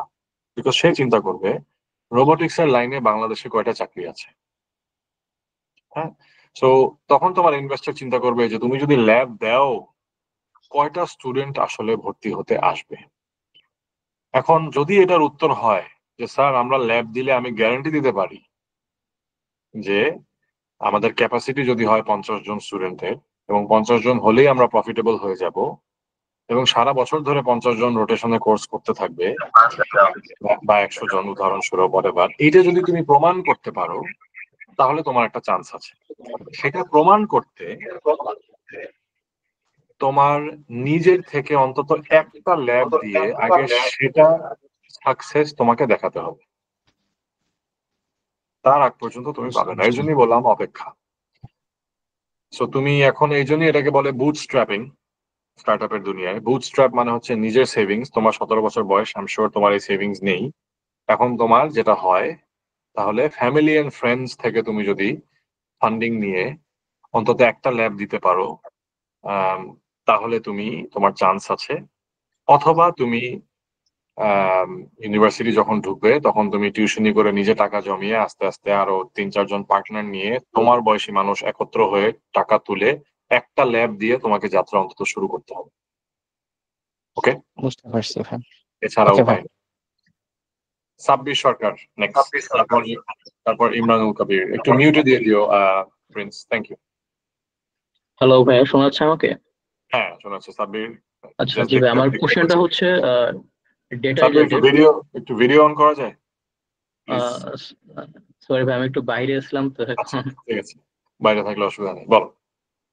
আচ্ছা, আমরা যখন নতুন একটা প্রোডাক্ট লঞ্চ করব বা কোনো একটা কোর্স বা কিছু লঞ্চ করবো, তো সেক্ষেত্রে অ্যানালিটিক্যাল ক্ষেত্রে ডেটা গুলো ভাই আমরা কিভাবে পাইতে পারি? এই গভর্নমেন্টের কোনো সোর্স থেকে বা হচ্ছে বাংলাদেশে এরকম কি কোনো সোর্স আছে অথেন্টিক ডেটা পাওয়ার মতো? খুবই ব্রড কোয়েশ্চেন সাব্বির, এই প্রশ্নের উত্তর দেওয়া সম্ভব না। তুমি কি প্রোডাক্ট, কি তোমাদের বিজনেস প্ল্যান কি, এগুলো না শুনে আমি কিভাবে বলবো? বিকজ ইউর মানে what data are you looking for could be billions of things. তুমি কি ডেটা খুঁজছো? আচ্ছা হ্যাঁ, আমাদের প্রোডাক্টটা শেয়ার করে তো আমরা হচ্ছে স্কুল ম্যানেজমেন্ট মানে টোটাল সলিউশনটা প্রোভাইড করতেছি, এবং এর পাশাপাশি আমাদের কিছু কোর্স রেকর্ডিং এবং লাইভ কিছু কোর্স আমরা এখানে এমবেড করছি। তো এটাই হচ্ছে আমাদের প্রোডাক্ট। তো আমাদের টার্গেট কাস্টমার হচ্ছে যে আমাদের ইনস্টিটিউট B2B মডেল, B2B আমাদের মডেল। তো এটার জন্য আমাদের কোচিং সেন্টার বা হচ্ছে স্কুল মাদ্রাসা, তো এই ধরনের আমাদের ডেটা দরকার। ইম্পসিবল বাংলাদেশে এই ধরনের ডেটা পাওয়া। প্রসূন আর আরিফ ভাই আছেন না, আপনারা আরো ভালো বলতে পারবেন। You work with the ministry, you work with the government. বলেন বাংলাদেশে খালি এসব না, যে কোনো কিছু ডেটা পাওয়া কত মুশকিল। মিউটে আছো? জি জি ভাইয়া, না এক্সাক্ট ডেটা পাওয়াটা আসলে মুশকিল। মানে আমরা তো মানে বাংলাদেশ ব্যুরো অফ স্ট্যাটিস্টিক্স এর ডেটা ছাড়া আসলে আমরা আসলে অন্য কোনোটাকে ওভাবে কাউন্ট করতে পারি না। বাট ব্যুরো অফ স্ট্যাটিস্টিক্স এর ডেটা কতটুকু আসলে অ্যাকিউরেট সেটা নিয়ে আসলে অনেকের মনে অনেক কোয়েশ্চেন আসে, আমি sure. Even when you get data, accuracy is an issue. Right. তোমার একমাত্র উপায় হচ্ছে, সবাইকে সরি বলছি, প্রায় 8 ঘন্টা খাইনি, কনস্ট্যান্ট মিটিংস, সো একটু খাচ্ছি। I hope that's okay, I apologize. একমাত্র উপায় হচ্ছে নিজে ডেটা সংগ্রহ করা, যেটা স্টিল চিপার দেন কোনো মার্কেট রিসার্চ ফার্মকে দেওয়া। ভালো ভালো মার্কেট রিসার্চ ফার্ম ডেটা জোগাড় করে দিতে পারে যেটা একটু accurate but fairly accurate, but নিজে জোগাড় করা বেস্ট, যেটা time consuming but cheaper. So that's something you have to do. এটা সবার জন্যই প্রযোজ্য। ইমরানুল কবির, তারপর গাজী মিজানুর। জি ভাইয়া, শোনা যাচ্ছে আমাকে? আচ্ছা ভাইয়া, আমার হচ্ছে দুইটা কোয়েশ্চেন। এটা হচ্ছে ইমরান ভাই, can you please just turn on your camera? Camera on করা যায় প্লিজ? জি ভাইয়া, আচ্ছা প্রথমটা হচ্ছে ভাইয়া মানে শিকো কি হচ্ছে প্রফিটে গেছে কিনা, আর আপনি তো মানে শিকো যে যতটুকু দেখতেছি শিকো তো ভালোই রিচ করতেছে, তো আপনি শিকো ছাড়লেন কেন, এটা একটা। আরেকটা কোয়েশ্চেন হচ্ছে আপনার ফিজিক্স ওয়ালা যেটা বলেন ভাইয়া, এরা হাইব্রিড মডেল আসলে কিভাবে কাজ করে, যদি একটু এক্সপ্লেন করতেন আর কি আপনার নলেজ থেকে। থ্যাংক ইউ ভাইয়া। ওকে, 3টা প্রশ্ন। শিকো কি এখন প্রফিটেবিলিটিতে এসছে কিনা? আনসার হচ্ছে ইয়েস। 2 হচ্ছে আমি কেন শিখো ছেড়েছি। শুরুতে বলে ফেলেছি, আপনি নিশ্চয়ই লেট এসছেন, সো রেকর্ডিং দেখে নিন। বা প্রসূন ভাই পরে পাঠিয়ে দিবে। নাম্বার 3 হচ্ছে কারণ একই জিনিস রিপিট করে সময় নষ্ট করতে চাই না বাকি সবাই। 3 নাম্বার হচ্ছে ফিজিক্স ওয়ালা কিভাবে ব্লেন্ডেড লার্নিং করে, খুবই সিম্পল। প্রসূন ফাটাফাটি একটা টিচার, প্রসূন একটা লোকেশনে সে লাইভ পড়াচ্ছে, আরেকটা লোকেশনে প্রসূনকে আবার অনলাইন দেখানো হচ্ছে, অথবা এটা একটা মডেল, অথবা প্রসূন ফাটাফাটি একটা টিচার, প্রসূনকে ভিডিওতে মাল্টিপল লোকেশনে প্রসূন পড়াচ্ছে, তারপরে প্রসূন একটা ব্রেক নেয়, ওই প্রসূন পদার্থবিজ্ঞান পড়াচ্ছে, ওই মাল্টিপল লোকেশনে আবার ফিজিক্স টিচার আছে, তারাও খুব ভালো টিচার, তারা ফিজিক্যালি ওখানে আছে। প্রসূন পড়ালো, কনসেপ্ট শিখালো, ওই লোকালি আবার যখন ব্রেক নেয় প্রসূন এবং একটা প্রবলেম সলভ করতে দেয়, ওইখানে আবার ফিজিক্স এক্সপার্টরা আছে, তারা আবার পোলাপান আটকে গেলে বোর্ডে দেখাচ্ছে, এবং তাদের আবার কমিউনিকেশন হচ্ছে প্রসূনের সাথে, যে আমি পুনের ব্রাঞ্চ থেকে বলছি, পুনের ব্রাঞ্চের ছেলেপেলেরা আসলে এই জায়গাটায় আটকে গেছে, ওই ফিডব্যাক দিচ্ছে ওই ব্রেকে। ব্যাঙ্গালোর ব্রাঞ্চ থেকে আরেকজন ফিডব্যাক দিচ্ছে। ফিডব্যাকে যেখানে কমন পড়ে গেছে যে এই প্রবলেমটা মোটামুটি সবার হচ্ছে, প্রসূন যখন আবার টিভিতে আসলো, প্রসূন আবার ওগুলা রিপিট করে শেখাচ্ছে, এই ধরনের মডেল। আর ইউটিউবে ওদের শত শত ভিডিও আছে, আপনি গিয়ে একটু নিজে দেখেও নিতে পারবেন। Gazi Mizanur Rahman. Hello, Assalamu alaikum, Bhaiya. ওয়ালাইকুম আসসালাম। Co-founder of Tutor Provide Technologies Limited. Bhaiya, is it possible to get any personalized advice from you? Unfortunately, no. Legally, I am blocked by Shikho for 5 years. 2 বছর হয়েছে, 3 বছর পরে পারবো। কোনো এডটেককে আমি individually advice দিতে পারবো না, আনফরচুনেটলি। মানে কোনো শর্ট অ্যাডভাইসও হবে না, 5 minutes or 10 minutes? 60 পেজ লম্বা ডকুমেন্ট ব্রাদার, যেটা আমি সাইন করেছি, 60 পেজ লং ডকুমেন্ট, যেটা আমাকে বলে আমি কি কি করতে পারবো না আগামী 5 বছর। So I will not risk my shares.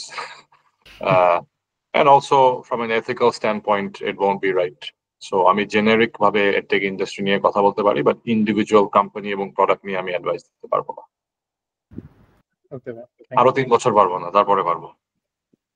so hopefully we will connect with them. Sure. Comi Limited. Comi Limited. আপনি মিউটে আছেন। আসসালামু আলাইকুম।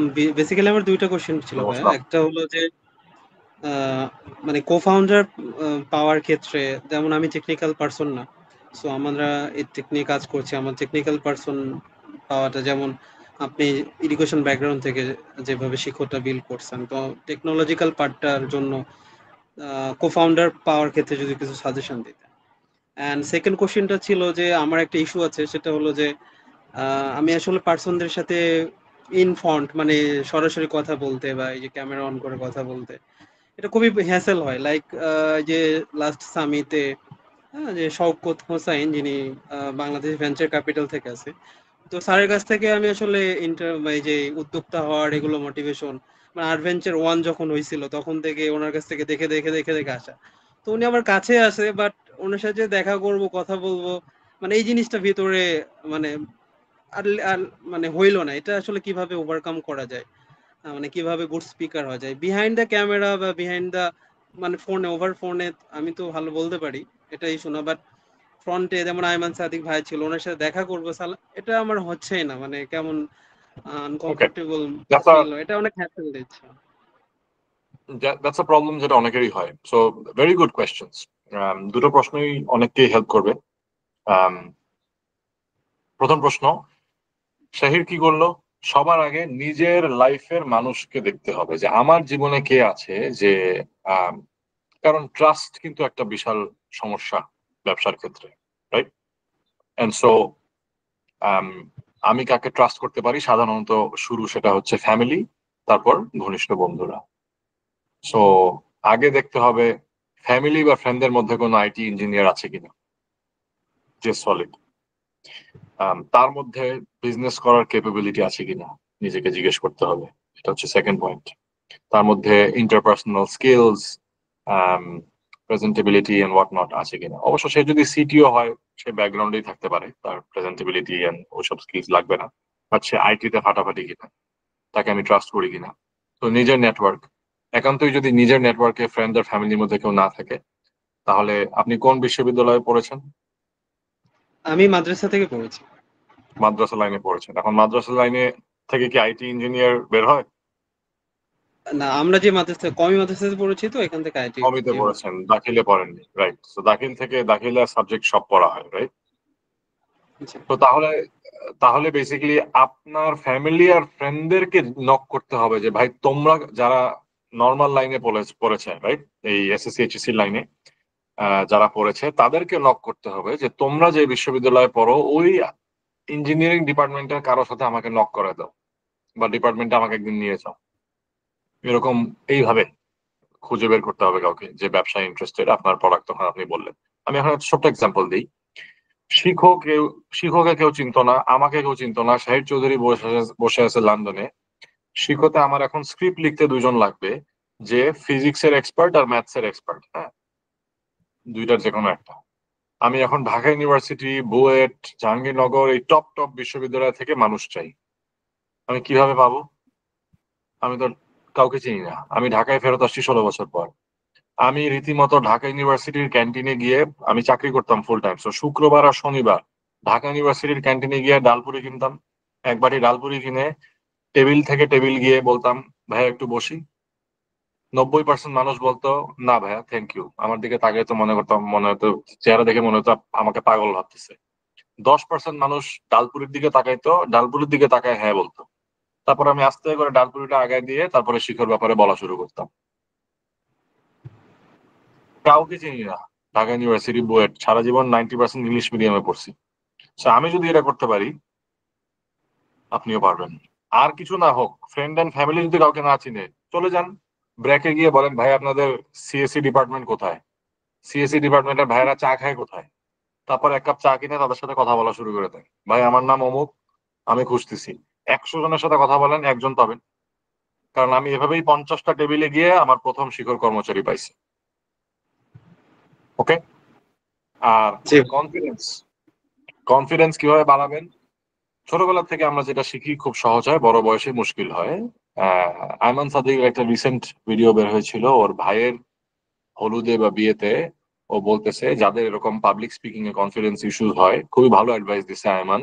ও বলছে আপনারা আগে আপনাদের বাসার যে ছোট প্রোগ্রাম সেখানে অ্যানাউন্সমেন্ট শুরু করেন। বা ধরেন আপনার ফ্যামিলিতে কারো হলুদ, মাইক নিয়ে বলেন আসসালামু আলাইকুম সবাই, খাওয়া পরিবেশন করা হচ্ছে, একটু আপনারা প্লিজ সবাই আসন গ্রহণ করুন। এইসব ছোট ছোট ফাংশন দিয়ে, হলুদ বেশি বড় বেশি ভয় লাগলে তাহলে বাসার যে 30 জনের দাওয়াত, কারো আকিকা, কারো জন্মদিন, ওইখানে বলেন যে ভাই খাওয়া দিলে আমাকে জানান, আমি অ্যানাউন্স করব। এইভাবে সাহস বাড়ে। এই বাড়তে বাড়তে তারপরে আপনি কনফিডেন্স বাড়াবেন। আর আমি যেটা বললাম যে অচেনা মানুষের সাথে কথা বলতে চেষ্টা করা, এটা জাস্ট বলতে হবে। একজনের সাথে বলবেন, রিজেকশন খাবেন, রিজেকশন খেতে খেতে কনফিডেন্স বেড়ে যাবে। So that's the other way. Good questions. Thank you so much. You're welcome. এরপর আশিকিন মাহাদি। আসসালামু আলাইকুম ভাইয়া। আমি বেসিক্যালি যদি আমার একটু ব্যাকগ্রাউন্ড বলি, আমি সফটওয়্যার ডেভেলপমেন্টে ছিলাম after my graduation from CSE for more than 9 years. Then ওই সময় থেকে যেটা হয় কি যে আমি ওয়েব ডিজাইন এন্ড ডেভেলপমেন্টের ট্রেনিংও নিতাম। তো আমার যে কোনো কারণে মনে হয়েছে যে আমি আসলে ওভারঅল কমিউনিকেশন স্কিলে ভালো বা ট্রেডিং রিলেটেড জিনিসে ভালো। পরবর্তীতে আমি হচ্ছে যে আমি যেটা দেখছি টেক পিপলদের কমিউনিকেশন স্কিলের অনেক বড় একটা সফট স্কিলের গ্যাপ ছিল, ইংলিশে গ্যাপ ছিল। সেটা থেকে আসলে হুট করে হচ্ছে যে টেক পিপলদের ইংলিশ শেখাতে যে আমি স্পোকেন ইংলিশ ট্রেনার হিসেবে রোল প্লে করেছি মোর দ্যান 4 ইয়ার্স। তো আমি যদি বলি আমার একটা ফ্যামিলি রিজনের কারণে বলেন বা সবকিছু কারণে বলেন, আমি রাজশাহীতে শিফট করছি 2024 এর একদম স্টার্টিং এ। এরপর হচ্ছে যে এখানে 1 বছর টানা স্পোকেন ইংলিশ ট্রেনার হিসেবে কাজ করার পর আমার কাছে মনে হয়েছে রাজশাহীর market, to be generic, SME বলতে পারেন, টু বি জেনারিক, রাজশাহীর মার্কেট স্টাডি করে আমার কাছে যেটা মনে হয়েছে এই স্পেসিফিক জোনে একাডেমিক এডুকেশনের অনেক বড় একটা স্প্যান আছে। তো ওই জায়গাটাতে আমরা রিসেন্ট খুবই ফেব্রুয়ারি মাসে হচ্ছে যে আমরা যাত্রা শুরু করেছি। স্বাভাবিকভাবে আমাদের একদমই লার্নিং খুবই কম, যদি বলেন স্টার্ট আপ বললে আসলে ভুল হবে, আপনি এসএমই যে সংখ্যাটা বললেন সেই রেঞ্জের মধ্যেই পড়ছি। তো আমরা যেটা দেখছি ধরেন উদ্ভাস বলেন, এখানে আরো যে ধরনের এসিএস বলেন, অনেক অনলাইন প্ল্যাটফর্ম আছে, তারা একটা ইন্ডিভিজুয়াল প্যাকেজের মধ্যে সবগুলো সাবজেক্ট সার্ভ করছে। এই মুহূর্তে আমাদের স্কারসিটি অফ রিসোর্সেস বলেন, in basis of man power, in basis of funding, আমরা কিন্তু শুধুমাত্র academic English and academic ICT নিয়ে কাজ করতে। সেক্ষেত্রে স্টুডেন্টদের অনেক বড় একটা কমপ্লেন হচ্ছে আমরা একটা প্রতিষ্ঠান থেকে তো আপনাদের সব ধরনের সার্ভিস পাচ্ছি না। সো আমরা বেশ কিছু আপনি যদি বলেন রিটেনশনে হচ্ছে যে কিছু ল্যাক করছি। সো এই জায়গাটাতে কোনো ধরনের অপরচুনিটিজ আছে কিনা, অথবা আমাদের এক্সপ্যান্ড করার ওয়েতে আমরা কিভাবে কাজ করতে পারি আর কি, ইনশাআল্লাহ। ওকে, এখানে the answer is simple. Because you don't have the resources or the money, which means, can I expand and provide a wide range of services? No. The answer is no. যেহেতু এটা established, আমি এখন বলি কম সংখ্যক মানুষ আছে বাংলাদেশে যে অনেক কিছু পড়ে না, অনেক আছে, রাইট? অনেক আছে না? কিন্তু যারা তাসনিম যদি কালকে বায়োলজি পড়ানো শুরু করে, ডু ইউ থিঙ্ক তার স্টুডেন্টের কোনো ঘাটতি হবে? নো। তার স্টুডেন্টরাও নালিশ করতে পারে, কিন্তু যারা বলবে ভাই আমি বায়োলজি পড়ে, আমি কিছু পড়াই না, পড়লে পড়ো, না পড়লে নাই, অন্য কোথাও যাও, no problem. So you have to build your self up to be doctor Zara Tasnim of English. কারণ নাম কি জানি এটা, মুনজারিন সাহেব, ডু ইউ থিঙ্ক তার কাছে যারা ইংলিশ পড়ে তারা অন্য জায়গায় সায়েন্স আর ম্যাথস পড়ে না? কিন্তু তার কাছে ঠিকই টাকা দিয়ে ইংলিশ পড়ে না? So then তার মানে you need to improve your marketability skills. You need to go on YouTube, do research, find out how do I market myself better? How do I make videos more attractive? Absolutely. Right? আজকে if someone is a good marketeer, you and I could have the same product. তোমাকে কেউ একটা 2 টাকার chocolate দিল, আমাকে কেউ একটা 2 টাকার চকলেট দিল, একই চকলেট, টেস্ট হলো কে আগে বেচতে পারে এটা একজনকে 5 টাকায়। Absolutely. Difference একটা বড় প্রবলেম, সরি ভাই একটু ইন্টারাপ্ট করলাম, সেটা একটা বড় প্রবলেম হচ্ছে যে ইভেন দো যে ফান্ড রেজ করেছি, আমি নর্থ সাউথে এমবিএ করেছি মার্কেটিং থেকে, তো আমার যে কলিগ ছিলেন ওনার কাছ থেকে আমরা ফান্ড নিয়েছি। তো উনি একটা জিনিস বলছিলেন যে ভাই আপনাদের এখানে তো বায়োলজি নাই, ফিজিক্স নাই। এখন এইটা একটা বড় ইস্যু হচ্ছে যে আমাদেরকে ধরেন ইনভেস্টর এক ধরনের পুশ করছে, এন্ড ডেফিনেটলি আমাদের প্ল্যানের একটা কনফ্লিক্ট আছে। সো এই জায়গাটা তো ওনাকে তো একটা সার্টেন টাইমিং, একটা সাইকেল না ঘুরলে ওনাকে প্রুফ করাটা তো পসিবল না। We are in a very early stage of our startup বা SME. What percentage does he own? 12%. Just. Can you afford to buy him out? Yeah, it is possible maybe. Then buy him out. Investors who get in the way of your strategy and plan instead of supporting you are not investors you want. Simple as that. Okay. Kick him out. You have a majority in the board. You can vote and kick him out. Kick him out. Okay. Simple. এগুলো নিয়ে এত চিন্তা, এটাই বললাম, the quantity of angels যারা business বুঝে না, যারা স্টার্টআপ বুঝে না, এসএমই বুঝে না, স্ট্র্যাটেজি বুঝে না, খালি টাকা দিয়ে বসে থাকে, তারপরে ঘ্যান করে ডিস্টার্ব করে। আবার উল্টাও হতে পারে, ইনভেস্টর হয়তো খুব ভালো কথা বলতেছে কিন্তু ফাউন্ডারদের মাথা মোটা, এটাও হয়। আমি খালি ইনভেস্টরদের ব্যাশ করবো না, I have seen it all. হ্যাঁ, যে ইনভেস্টর ভালো উপদেশ দিয়েই যাচ্ছে আর founder one track mind, tunnel vision, and then company fails. Could be either or. So maybe get advice directly about so far tomar journey. যে আমি কি ভুল নাকি ইনভেস্টর ভুল? Get advice from someone more experienced. Because আমি তো ডিটেইলে সময় দিতে পারবো না। So get advice from someone more experienced. If you can establish যে না, your strategy is on the right track, তাহলে buy the investor out. Okay, that's good. Thank you for your suggestions. Thank you. Okay. Debraj. Thank you ভাইয়া। আমি দেবরাজ বলছিলাম। পাঠশালা হচ্ছে আমাদের solution আমরা provide করি, সিলেট থেকে বলছিলাম। তো আমার দুটো কোয়েশ্চন আছে আপনার কাছে। একটা হচ্ছে যে শিখোতে আপনারা যে You guys are AI fantastic, by the way. I know Pathshala. আচ্ছা, thank you very much.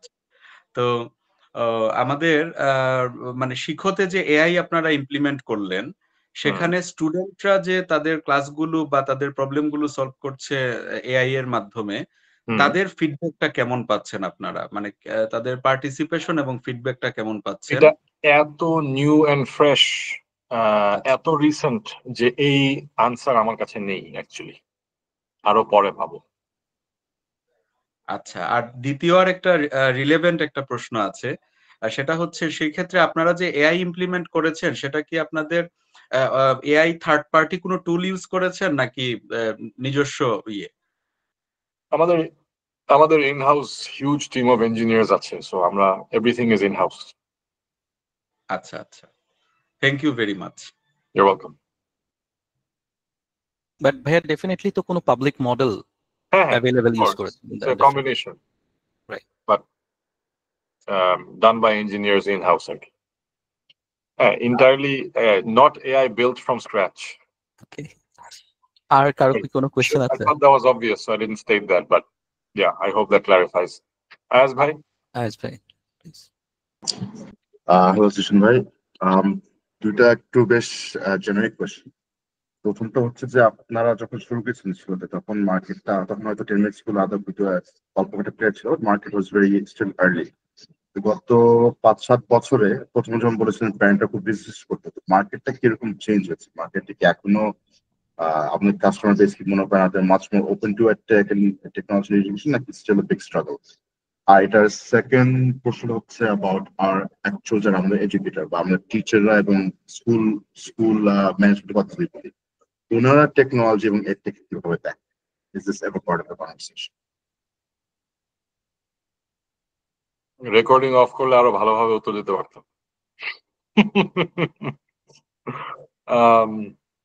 Arif ভাই আছেন নাকি? সো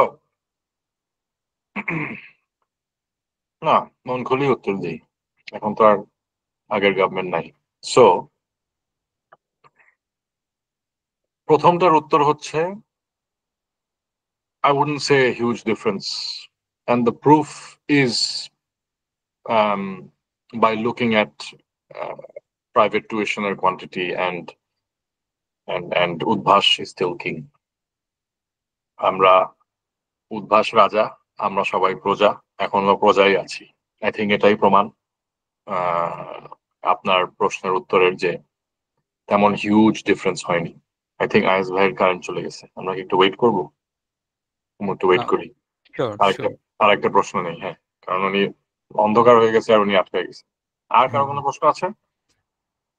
হ্যাঁ, আমি একটা পার্সোনাল কোয়েশ্চেন করি, সেটা হচ্ছে আমার মানে as a student, so I have signed up for several online courses mane during I mean for last maybe more than 8 years, but একটা কোর্স আমি ঠিকঠাক মতো ফিনিশ করতে পারি না, বিকজ আমার কনসেন্ট্রেশন থাকে না। রাদার আমরা একটু ওল্ড স্কুল টাইপের, তো সো মনে হয় যে কোন একজন টিচার যদি থাকতো, উনি যদি আমার সাথে 10টা মিনিট কথা বলতেন, আমার থেকে একটু ফিডব্যাক নিতেন, তাইলে আমার জন্য জিনিসটা আবার রেগুলারিটি আমি মেনটেন করতে পারতাম এবং শিখতে পারতাম ভালো। সো এই টাইপের কোনো কি বলে আপনার এডটেক কি এখন মার্কেট এক্সিস্ট করে কিনা? করে দামি একটা কোর্স কিনো। ওকে, সিরিয়াসলি ওকে, বিকজ কোর্স কিন্তু যেগুলো অত দামি না, এর জন্য গায়ে লাগতেছে না। Okay, that's the only thing I can't think of anything else. ইচ্ছা করে অনেক দামি একটা কোর্স কিনো, তখন আর প্রোক্রাস্টিনেশন হবে না। ওকে, সো আয়াজ ভাই যেটা বলছিলাম, number 1, I think I have answered. I think we're still far away from even where India is in terms of acceptability. Definitely still far away. Second question করেছিলেন স্কুলদের, তো অ্যাকচুয়ালি লুকানোর কিছু নাই। আপনারা কখনো নিউজে দেখেছেন যে স্টুডেন্ট আত্মহত্যা করেছে খারাপ রেজাল্টের কারণে, কিন্তু ক্লাসে ফার্স্ট হতো, কারণ তাকে টিচার ইয়েতে ফেল করে দিছে অ্যাসাইনমেন্টে ইচ্ছা করে, কারণ তার বাসায় যায় না কোচিং করতে। তো আমাদের দেশে এই ধরনের জিনিস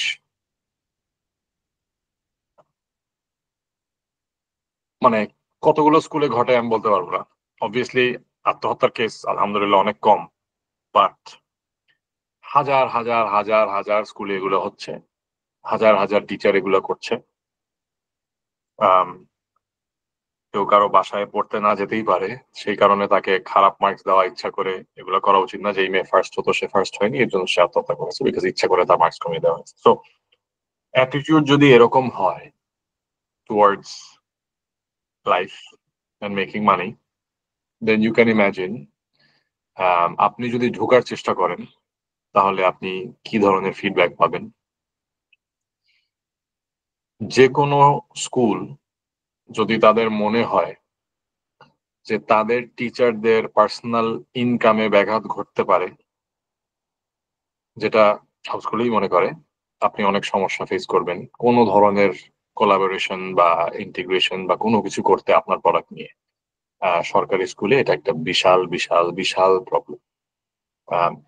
এই কারণেই সরকারিভাবে কিন্তু প্রাইভেট টিউশনি আই থিঙ্ক নিষেধ করা, কিন্তু অবভিয়াসলি ইটস ওপেন নলেজ যে হয়। 3 জন হাত তুলেছে। Saiful Islam, I don't know how we solve this problem, but yeah, this problem is there. Saiful Islam. আসসালামু আলাইকুম জিসান ভাই, ভালো আছেন? আলহামদুলিল্লাহ, জি। জি ভাই, অ্যাকচুয়ালি আমাদের এটা একটা টিউটরিং প্ল্যাটফর্ম, টিউটর প্রোভাইড। আমরা বাংলাদেশে অলমোস্ট ম্যাক্সিমাম প্রায় সব ডিস্ট্রিক্টেই আমরা টিউটর প্রোভাইড করি, অনলাইন এন্ড অফলাইনে, যেটা হয়তো আপনাদের সাথে কিছুটা সাংঘর্ষিক হতে পারে, বাট অ্যাকচুয়ালি আমাদের মানে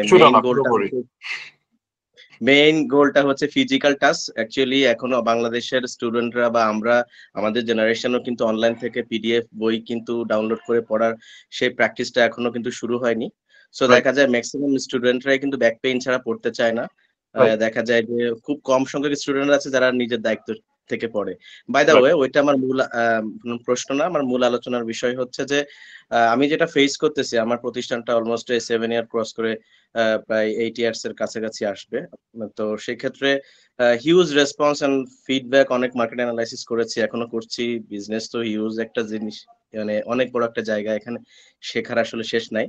সো প্রবলেমটা হয় কি যে টেক রিলেটেড এই কাজগুলোতে, অন্যান্য প্র্যাকটিক্যাল কাজগুলো দেখা যায় নিজে শিখেছি, সাথে পার্টনার একসাথে আমরা করেছি, কিন্তু টেক জায়গাতে এসে দেখা যায় যে এই টেকনিক্যাল কাজ যারা করে ওরা আসলে মানে এক কথায় ঘোল খাওয়াই ফেলে, ঠিক আছে, মানে বাংলা ভাষায় বলতে গেলে। দেখা যায় আমার যে এস্টিমেট, আমার যে টার্গেট, ওই টার্গেটের জায়গায়ও থাকে না, ওরা ওদের মতো করে লাইক এজ এ ভ্যাগাবন্ড, ঠিক আছে। সো এই জায়গাটায় অনেক ট্রাই করেছি যে একটা সিটিও বা হয়তো এই ধরনের কো-ফাউন্ডার যার আইটি এক্সপার্টিস আছে, বাট হয় কি অনেকের আইটি এক্সপার্টিস আছে, হয়তো একটা হ্যান্ডসাম স্যালারি পায় বা তার হয়তো গোল অন্যদিকে, বিজনেস মাইন্ডসেট তো অনেক খুবই কম মানুষের। অনেকে বলে এন্টারপ্রেনিয়র হবো, বাট সবাই চায় সাজানো বাগান থাকবে, সেখানে যে শুধু জাস্ট ফুল ছিড়বো, মানে ফুল গাছ লাগায় তারপরে সেখানে পরিচর্যা করে যে ফুল ছিড়বে, এই মেন্টালিটি কিন্তু খুব কম মানুষের।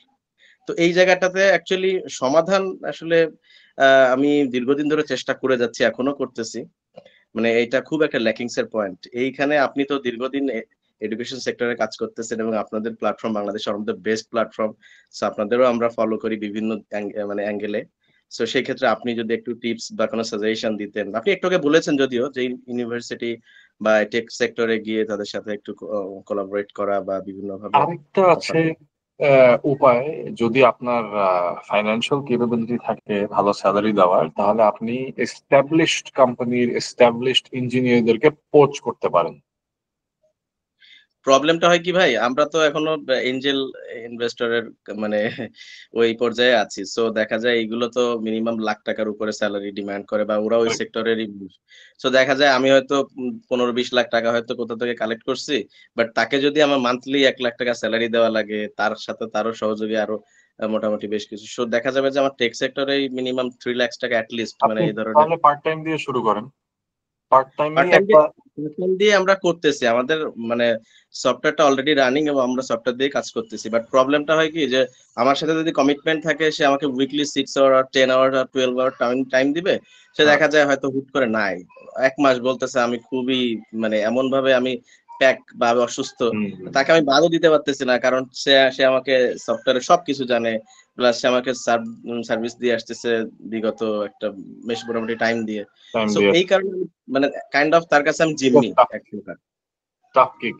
এটা তাহলে একমাত্র উপায় হচ্ছে যে ভবিষ্যতে হায়ার করতে হবে এমন ভাবে যে সে অলরেডি কারোর সাথে কাজ করেছে এবং ফিডব্যাক আছে ওই কাজের ব্যাপারে, রেফারেন্স আছে ঘনিষ্ঠ কারো থেকে। এইটা ছাড়া আসলে এগুলো হবেই, বিজনেস এগুলো হবেই। ইউ ক্যান ইমাজিন আমাদের যদি 400 জন থাকে তাহলে কতবার ফেস করেছে এই জিনিস। সো এটা হবেই। জি জি, থ্যাংক ইউ সো মাচ। এই ব্যাটল ফাইট করাটা ইজি না। সো কারণ আসলে আমরা বিসিতে যেতে গেলে আমাদের তো আসলে ওই পরিমাণ কাজ দেখাতে হবে, প্লাস ওই পরিমাণ আমাদের গোল সেট করা আছে, বাট প্র্যাকটিক্যাল কাজগুলো তো তাদের শো করতে হবে যে আমি এতটুকু এসেছি আমার। তো ওই জায়গাটাতে আসলে আমরা আটকা পড়ে আছি কাইন্ড অফ। আরেকটা জিনিস হচ্ছে যেটা নিয়ে ফাউন্ডার একদম অবসেসিভলি ইকুইটি ধরে রাখে, আপনি একটা সিটিও নিতে পারেন যাকে ইকুইটি দিয়ে কোম্পানিতে ঢুকাতে পারেন, তাইলে তার ডেডিকেশন অটোমেটিক্যালি বেড়ে যাবে। সেই ক্ষেত্রে কি এক্সট্রা স্যালারি তাকে দেওয়া হবে না, শুধু কি মানে ইকুইটি? হ্যাঁ, ইকুইটি প্লাস স্যালারি দিতে হবে, কারণ সে তো অলরেডি চাকরি করে। আপনার ইকুইটি তো জিরো হতে পারে 5 বছর পরে। বাইজুস যদি 50 বিলিয়ন থেকে মরে যেতে পারে তো সে তো ওই ঝুঁকি নিবে না। আপনার তাকে ইকুইটি প্লাস স্যালারি অফার করে নিয়ে আসতে হবে। Okay okay, thank you so much. Equity অল্প দিলেন আর একটা ডিসেন্ট স্যালারি দিয়ে নিয়ে আসলেন, ঠিক আছে? ওকে ওকে, আসসালামু আলাইকুম। ইনসাফ ভাই। কে ইনসাফ। আর তারপরে লাস্ট সাব্বির সরকার। সাব্বির। হ্যাঁ, আমি একটু নেক্সট কোশ্চেনটা করতে চাই। আমার ফোনে চার্জ কমতে, চার্জটা লাগাচ্ছে আর কি। শিওর, একটু সময় দিন। শিওর। দেবজ্যোতি চৌধুরী, হাত তোলা আছে অথবা হ্যাঁ, হাই, মিউটে আছো। জি জিসান ভাই, আদাব, ভালো আছেন? আপনার সাথে দেখা হয়েছিল আমাদের সিলেটে। হ্যাঁ, সিলেট পাঠশালার পক্ষ থেকে আপনার সাথে কথা হয়েছিল। এইজন্য তো বললাম আমি পাঠশালা ভালো মতো চিনি। হ্যাঁ, জি জি জি, তো যাই হোক আপনাকে, জি জি জি জি, ভালো আছি। আপনি ভালো আছেন তো? আলহামদুলিল্লাহ। আচ্ছা আচ্ছা, তো আপনাকে আসলে কি প্রশ্ন করব তো বুঝে পাচ্ছি না, কারণ আপনি এত সাকসেসফুল একজন মানুষ। আপনাকে যতই দেখা যায় ততই আসলে শেখার বিষয়। প্লাস আপনাদের যে প্ল্যাটফর্মটা, এটা থেকে আমরা প্রতিনিয়ত বিভিন্ন জিনিস শেখার চেষ্টা করছি যে কিভাবে আপনারা আসলে বিভিন্ন সার্ভিস বা বিভিন্ন জিনিস অ্যাডাপ্ট করছেন। তো আপনার কাছে আসলে আমার একটা প্রশ্ন, যে আপনারা তো আসলে ইন্টারন্যাশনাল বিভিন্ন যারা ইনভেস্টর বা তাদেরকে নিয়ে কাজ করেছেন গ্লোবাল মার্কেট। রাইট। তো নরমালি আসলে দেখা যায় কি যে আমাদের দেশে আসলে অনেক সময় দেখা যায় যে অনেকের অনেক ধরনের প্রোডাক্ট থাকে। এখানে দেখা যায় ভালো এনগেজমেন্ট হয়তোবা থাকে, আনতে পারে।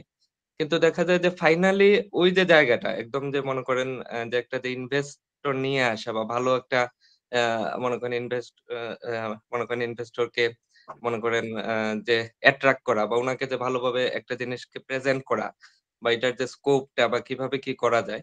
মানে নরমালি আপনারা তো যেহেতু গ্লোবাল মার্কেটে কাজ করেছেন, তো নরমালি আসলে বাইরের ইনভেস্টর মূলত আসলে কোন জিনিসটাকে আসলে ফোকাস দিয়ে থাকেন নরমালি? হ্যাঁ, যেন আমরা যেন মনে করেন যে কিভাবে আমরা নরমালি আসলে আগাতে পারি যদি আমরা মনে করি যে বাহিরের আমরা ইনভেস্টর নিতে চাই বা ইনভেস্টমেন্ট আনতে চাই, এই ব্যাপারে যদি একটু কাইন্ডলি বলতেন। তারা সবকিছুর উপরে ফোকাস করে, এভরিথিং। প্রত্যেকটা মানে মনে করেন একটা গাড়ি নিয়ে আসলাম, প্রত্যেকটা নাট বল্টু খুঁজে দেখে কি অবস্থা। সো কিছু জিনিস, নাম্বার 1 প্রেজেন্টেশন। সেখানে actual PowerPoint presentation and your presentability. Obviously, VCs Kolkata na hole, you have to speak in English. If that is a weak point for you, then you should enroll yourself in a course and improve your English, right? Yes. So that you can communicate in a succinct and coherent and clear manner what you are trying to say. আমি এখন ফাটাফাটি product বানাইলাম, বুঝাই দিতে পারতেছি না, লাভ নেই, right? So presentation, and then knowledge of your business. You have to know the numbers of your business emne. If you falter or if you pause, ইতস্তত করে যদি একটা উত্তর দেওয়া হয়, they will notice. So সেই যদি জিজ্ঞেস করে ক্যাক কত, জানতে হবে। সব বিজনেস টার্মিনোলজি জানতে হবে। সে যদি জিজ্ঞেস করে CM1 কত তোমার, CM1 কি জানতে হবে। Contribution margin 1, CM2, CM3, CM1 এর আন্ডারে কি কি ধরা হয়, 2 এর আন্ডারে কি কি ধরা হয়, এগুলা স্টাডি করতে হবে, মুখস্থ করতে হবে। সে যখন জিজ্ঞেস করবে তোমার রিটেনশন কত, পার্সেন্টেজ এক্স্যাক্টলি বলতে পারতে হবে। এই ধরনের ইনফরমেশনে যদি কেউ ফল্টার করে, যত ভালো ব্যবসায়ী হোক, তখনই মাথায় খটকা লেগে যাবে। So presentation, which has to be succinct, your presentability and communication, your knowledge of your business, showing growth দেখতে চায় তারা। 5 বছর ধরে আছি, প্রত্যেক বছর 70 লাখ টাকা সেল, 2022 65, 2023 67, 2024 70 লাখ টাকা সেল, 2025 71 লাখ টাকা সেল। এই 65, 67, 68, 71 তোমার বিজনেস তো গ্রো করে না, ইনভেস্ট করবে না। They want to see growth. They want to see you climbing. তারপর long term business strategy, 5-year plan কি, 10-year plan কি, where do you plan to take the business, কি products are you thinking, why are you thinking about those products, এই সব জিনিস, বিজনেসের weakness কোথায়, কি সমস্যা আছে ব্যবসায়, সেগুলো বলতে পারতে হবে। খালি অভিযোগী পজিটিভ জিনিস খাওয়াইলে হবে না, অ্যাকচুয়ালি জানতে হবে, যে দেখাইতে হবে যে নেগেটিভ জানি, আচ্ছা ওই নেগেটিভ কিভাবে ওভারকাম করছিলা, আর কি নেগেটিভ অ্যান্টিসিপেট করছো ভবিষ্যতে, এভরিথিং। ইভেন বিজনেসের লোন কতটুকু, বিজনেসের ইকুইটি শেয়ার কতটুকু, কে কতটুকু কাজ করে, সিইও সমান কাজ করে, আচ্ছা শেয়ার স্ট্রাকচার কি, ও আমি 70 ও 10 আর এঞ্জেল 20, কেন ও 10 কেন, এগুলা খটকা লাগে। সোলো ফাউন্ডার দূরে থাকবো ভাই, সোলো ফাউন্ডারও কেউ পছন্দ করে না। স্টার্ট আপের ক্ষেত্রে এসএমই ইজ ওকে, ছোট ব্যবসা যেটা মেবি 10, 20, 30 কোটি টাকার ব্যবসা হবে ম্যাক্সিমাম, ওইখানে solo founder is okay, right? কিন্তু 500, 1000 কোটি টাকার ব্যবসা বানানোর স্বপ্ন সোলো ফাউন্ডার দিবে না। Case in point, Ayman Sadik, solo founder, no one invested because he wanted to make it a huge business. তারপরে কিন্তু সালমান বেগ ভাইকে ঢুকালো, থাইল্যান্ড থেকে তাকে ফেরত আনলো বাংলাদেশে, তাকে ঢুকানোর পরেই কিন্তু বড় অঙ্কের টাকা ঢুকলো, এর আগে কিন্তু ঢুকে নেই। ওপেন নলেজ, পুরো দেশ জানে, রাইট? সো এই সব কিছু ইম্পর্টেন্ট। অ্যান্ড এই পর্যন্ত এই যাত্রায় ইউর ডিসিশন মেকিং, এটা তারা খুঁটে খুঁটে দেখবে যে ডিসিশন মেকিং গুলা সাউন্ড নাকি না, সলিড ডিসিশন মেকিং হয়েছে নাকি না এই পর্যন্ত। অ্যান্ড এই গ্রোথ কেন থেমে যাচ্ছে, এটা তারা কনসার্ন হবে। এই হচ্ছে, এগুলো সব যদি সুন্দর মতো উত্তর দেওয়া যায়, তাহলে কোনো কারণ নেই একটা বিসি। এবং এগুলোর মধ্যে হয়তো একটা দুইটা আমি উত্তর দিতে পারলাম না, তখন বলতে হবে যে can we talk in 6 months, I will get back to you. I will fix these problems, I will get back to you. I'll fix these and come back to you in 6 months. Let's reconnect. এটা বলে you can end it. ঠিক আছে? তাপস সরকার, কে ইনসাফ এখন ready? Okay Debji. Okay, thank you, ভালো থাকবেন। ভাই শোনা যাচ্ছে আমাকে? হ্যাঁ ইনসাফ শোনা যাচ্ছে। আচ্ছা ভাই, আমার এটা হচ্ছে ফলো আপ কোশ্চেন আপনার প্রিভিয়াস অ্যানসারটারই। তো আমরা যদি হচ্ছে মানে টেকনিক্যাল সাপোর্টের জন্য কোন একটা এজেন্সি বা কোম্পানির সাথে আমরা ইকুইটি পার্টনারশিপ বা রয়্যালটি পার্টনারশিপে আসি, তো এইটা আমরা কিভাবে ক্যালকুলেশন করব যে ওনাদের সাথে কত পার্সেন্ট ইকুইটি শেয়ার করা জাস্টিফাইড বা এরকম, রয়্যালটির অ্যামাউন্টটা কত হইতে পারে কিরকম? Again, depends on কি কাজ করে দিবে।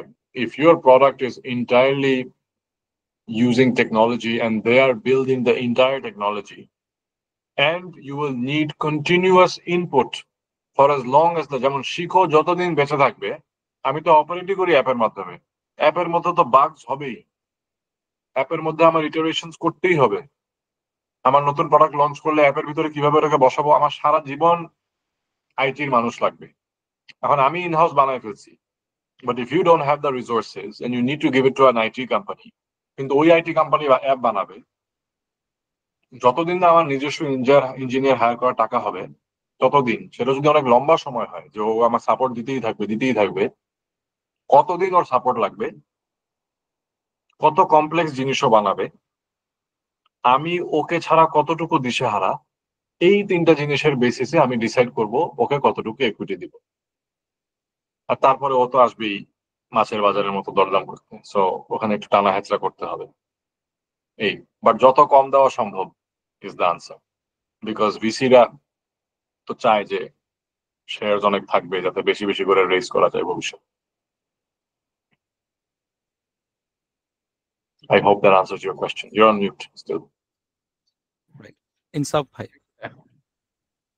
ওকে, থ্যাংক ইউ ভাইয়া। Thank you. আমার ইনিশিয়েটিভের নাম হচ্ছে পজিটিভ ওয়েভ। আমরা লাস্ট 3 ইয়ার্স ধরে আইসিটি মেন্টরশিপ নিয়ে কাজ করা ট্রাই করতেছি। তো আইসিটি ইরর সলভিং, তারপর হচ্ছে ওয়েব ডেভেলপমেন্ট, গ্রাফিক ডিজাইন, দেন হচ্ছে ভিডিও এডিটিং, এগুলো নিয়ে কাজ করার পর আমরা দেখলাম যে এআই প্রোডাক্ট ডেভেলপমেন্ট এটা একটি ইউনিক, এটা নিয়ে কাজ করা যায়। সো এখন আমরা ফোকাস করছি শুধু অনলি এআই প্রোডাক্ট ডেভেলপমেন্ট, এটার জব প্লেসমেন্ট নিয়ে। সো এটা আমি এখন পর্যন্ত মার্কেট রিসার্চ ওভাবে করতে পারিনি। এটা আমরা কিভাবে প্রোডাক্ট মার্কেট ফিট করতে পারি, এটা হচ্ছে আমার একটা কোয়েশ্চেন। দেন আমি বুটস্ট্র্যাপিং মানে জাম্প করার খেয়ালে আরো 2টা প্রোডাক্ট হচ্ছে লঞ্চ করে ফেলি হুটহাট করে, ওইটার মার্কেটিং পারপাসে। জাস্ট একটা হচ্ছে এনএফসি ভিজিটিং কার্ড, এটা আমরা হচ্ছে কাস্টম না করে মানে প্রিন্টেড করে ফেলি, জব প্লেসমেন্ট কার্ড, তারপর soft skill card, hard skill card, এরপর মানে এভাবে 6 ধরনের প্রিন্টেড এনএফসি ভিজিটিং কার্ড করে ফেলি আর কি, যেটা বাংলাদেশে এখন কিন্তু আমরা ডিটেইলে না যাই বিকজ অনেক মানুষ আছে, সো এটা একটা 1-to-1 মিটিং না। I am sorry to stop you here. হ্যাঁ, আমরা বাকিদের সময় প্রোডাক্টিভিটি প্ল্যানার, এই মানে এই 3টা নিয়ে আমি এখন হচ্ছে প্রোডাক্ট মার্কেট ফিট আর মার্কেটিং স্ট্র্যাটেজি কিভাবে করা যায় এটার একটা আপনার থেকে It will require a very long time. Unfortunately, I cannot give this answer at this panel with so many people waiting. So I'm a generic question, arekta nei, and then we have to move on. Hopefully, future if Proshun can set up, and also আমি শিখর সাথে যদি কোনো clash হয়ে থাকে আমি direct advice product নিয়ে দিতে পারবো না বা স্ট্র্যাটেজি নিয়ে। So that's another problem. But general advice দিতে পারি, ফান্ডিং বা এটসেট্রা এসব। তাহলে আরিফ ভাইয়ের কাছে রিকোয়েস্ট থাকবে যে আমাদের জন্য আরেকটা সেশন যদি করা যায় আর কি, 1-to-1 অথবা।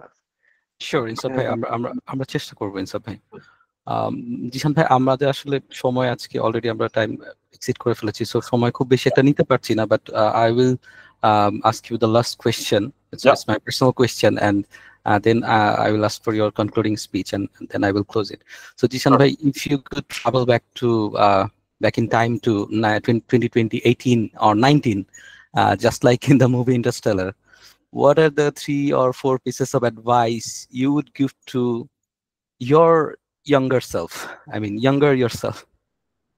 So what are the 3-4 advice? So 2019 যদি ফিরে যাই, হ্যাঁ? So Yes. just before Shiko. Okay. So I don't think there's much we could do differently. আমরা যেটা বললাম একদম শুরুতেই রিসার্চ করে তারপরে মাঠে নেমেছি।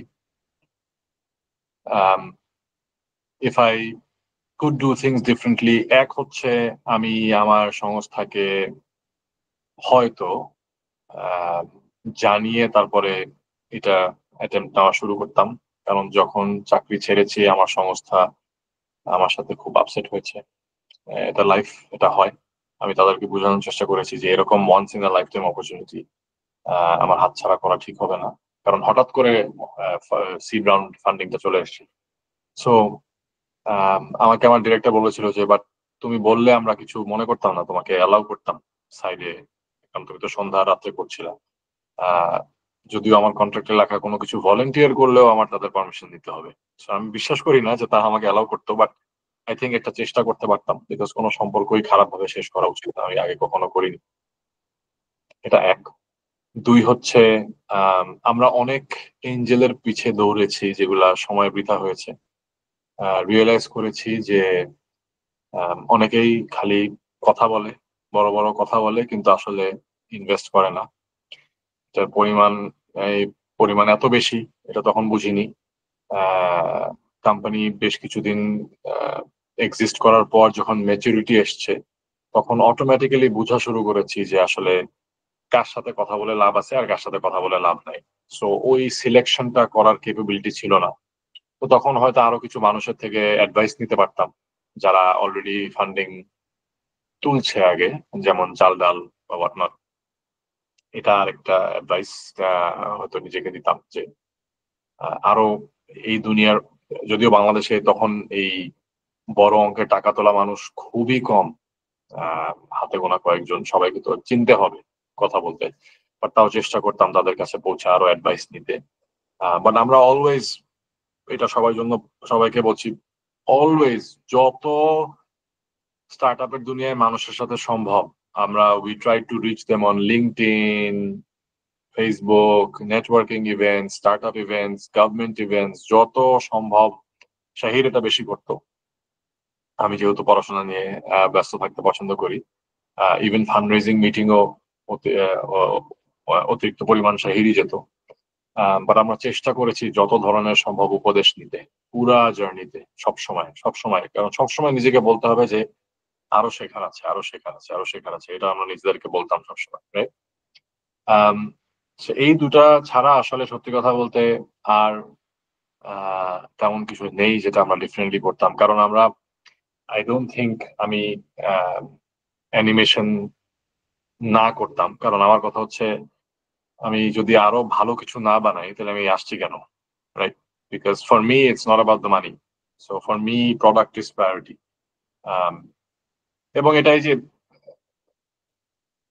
একটা রেস্টুরেন্ট দিয়ে বলা যায়, এটা একটা রেস্টুরেন্টের ডেকোরেশন অত ভালো না হতে পারে, কিন্তু মানুষ যদি জানে খাওয়া ভালো, মানুষ কিন্তু খেতে আসবেই, রাইট? অথবা একটা রেস্টুরেন্ট এস্টাবলিশ হয়ে গেছে যে এই চাইনিজ রেস্টুরেন্টের খাওয়া সবচেয়ে মজা, আবার 10টা চাইনিজ রেস্টুরেন্ট আশেপাশে যদি খুলেও যেটার খাওয়া সবাই জানে যে মজা, ওটা কিন্তু লস হবে না, ও প্রফিট করতেই থাকবে, মানুষ ওর কাছে যেতেই থাকবে। সো প্রোডাক্ট কোয়ালিটির উপরে একটা ফোকাস যদি সবসময় মানুষ রাখে, বিশেষ করে in the world of education, medicine, এইসব ইন্ডাস্ট্রিতে, if you focus on product quality with all your heart, automatically customer আসা উচিত, right? So I don't think ওটা ডিফারেন্টলি করতাম, কারণ এই যে বললাম মানুষ কিনে নাই অ্যানিমেশন, তারপরে লাইভ ক্লাস, তো এখানে হয়তো বলতে পারতাম যে না ডাইরেক্ট লাইভ ক্লাস করতাম তাইলে আর অত ধাক্কা খাওয়া লাগতো না, কিন্তু আসলে নো, ওটা ডিফারেন্টলি করতাম না। জানলেও অ্যানিমেশন করতাম এবং লাইভ ক্লাস করতাম, আলটিমেটলি দুটাই দিতাম, কারণ এটা বাচ্চাদের জন্য অনেক হেল্প হয়, বিশেষ করে যারা দুষ্টু বাচ্চা, অ্যাটেনশন কম, তারা অ্যানিমেশন সহকারে। আর ওয়ার্ল্ডে 60+% মানুষ ভিজুয়ালি লার্ন করে, আর 90% মানুষ একটা কম্বিনেশন স্টাইলে অ্যাকচুয়ালি শিক্ষা গ্রহণ করে। এটা আমরা চিন্তা করি না এটার ব্যাপারে, বিশেষ করে লোকাল স্কুলগুলোতে। So I don't think I'd do much that's different. ওকে ভাইয়া, আর কিছু যদি শেষের দিকে কিছু বলার থাকে to the Concluding comments is যে dream big but also be realistic. Right. বড় স্বপ্ন দেখতে কোনো অসুবিধা নেই, কিন্তু বাস্তবতার থেকে বেশি দূরে চলে গেলে অনেক ধরনের লস হয়ে যেতে পারে, সেটা ফাইন্যান্সিয়াল লস হতে পারে, সেটা পারিবারিক লস হতে পারে। আমি মানুষকে দেখেছি তাদের গাড়ি বাড়ি বেচে দিতে ব্যবসাকে বাঁচিয়ে রাখতে, আমি মানুষের সম্পর্ক ভেঙে যেতে দেখেছি ব্যবসাকে বাঁচিয়ে রাখতে, রীতিমতো রিলেশনশিপ ডেড সম্পর্ক বাঁচিয়ে রাখতে। সো আই থিঙ্ক লাইফে স্বপ্ন দেখা ভালো, বড় স্বপ্ন দেখা ভালো, যত বড় স্বপ্ন দেখার ক্ষমতা রাখবেন তত বেশি চান্স ওইটার কাছে পৌঁছানোর, হ্যাঁ, বা বেশি সাকসেস অ্যাটেন্ড করার। But at the same time যদি এখন জীবনের 8 বছর পার হয়ে গেছে একটা ব্যবসাকে দাঁড়া করাইতে এখনো দাঁড়াচ্ছে না, তাহলে হয়তো চাকরিতেই থাকা উচিত, অথবা আইটারেট করা উচিত বা নতুন কিছু করা উচিত, ওই ব্যবসা বাদ দিয়ে নতুন ব্যবসাটাই করা উচিত যদি ব্যবসা করতেই হয়। সো লাইফে dream big but B realistic and try to find some balance. যেমন আমি জাস্ট এই উদাহরণটা দিয়ে শেষ করি, আমার মেয়ের বয়স 1 বছর, পৃথিবীর যতগুলা মিটিং থাকুক না কেন, আমি যেটা বললাম, আমি শিক্ষতে উপদেষ্টা হিসেবে আছি, শিক্ষতে মালিকানা আছে, আমার নিজের ফুল টাইম চাকরি আছে, ফুল টাইম, আর আমার আরো ছোট ছোট 6-7টা ব্যবসা আছে যেগুলোতে আমি কনসালটেন্সি মাধ্যমে হোক অথবা ইনভেস্টমেন্টের মাধ্যমে হোক আমার ওনারশিপ আছে। কিন্তু দুনিয়া উল্টায় যাক, আমি বিকাল 5টা থেকে 7টা 2 ঘন্টা আমার মেয়ের সাথে কাটানোর চেষ্টা করি। যত বড় মিটিং, যত বড় কিছু রিকোয়েস্ট থাকুক, আমি এই জন্যই কিন্তু আজকে এটা 9টার সময় নেওয়া, আমাকে 7টা বলছিল। আমার মেয়ে মাঝে মাঝে 7:30 8টার দিকেও ঘুমায়। সো আমি এটা একটা এক্সাম্পল দিলাম। খালি যে বাচ্চাকে সময় দিবেন তা না, বউ ইম্পর্টেন্ট, বাবা মাও ইম্পর্টেন্ট। আমি এই সময়টা আমার বাবা মাও আমার বাসায় আসে, বাচ্চা যেহেতু ছোট সুবিধা হয়, পাশের রাস্তায় থাকে। আমি আমার ওয়াইফ, আমার বাচ্চা, আমার বাবা মাকে সময় দেওয়ার চেষ্টা করি। সপ্তাহে 7 দিন 1 ঘন্টা হলেও আমি সময় দেওয়ার চেষ্টা করি। সো এটা একটা গুড এক্সাম্পল। এই জিনিস যদি আপনারা বজায় রাখার চেষ্টা করেন লাইফে, তাহলে সব ধরনের সাকসেস ইনশাল্লাহ আসবে। Thank you, Jishan Bhai. So thank you all for being with us tonight. This conversation has reminded us that EdTech isn't just about technology. It's about building solutions that are human-centered, inclusive, and globally relevant. A heartfelt thank to you, Jishan Jakaria Bhai, for sharing such thoughtful insights and real-world reflections. To all the founders here, may tonight's session spark new ideas and guides you as you shape the future of learning in Bangladesh and beyond. Until next time, stay curious, stay committed, and keep building with purpose. Have a great night, everyone. Allah Hafiz. Thank you, Prashun. Arif Bhai, thank you, and thank you to Smart Bangladesh. Thank you. Allah Hafiz সবাই। আসসালামু আলাইকুম। আশা করি কোনো না কোনো উপদেশ একটু হলেও হেল্প হবে।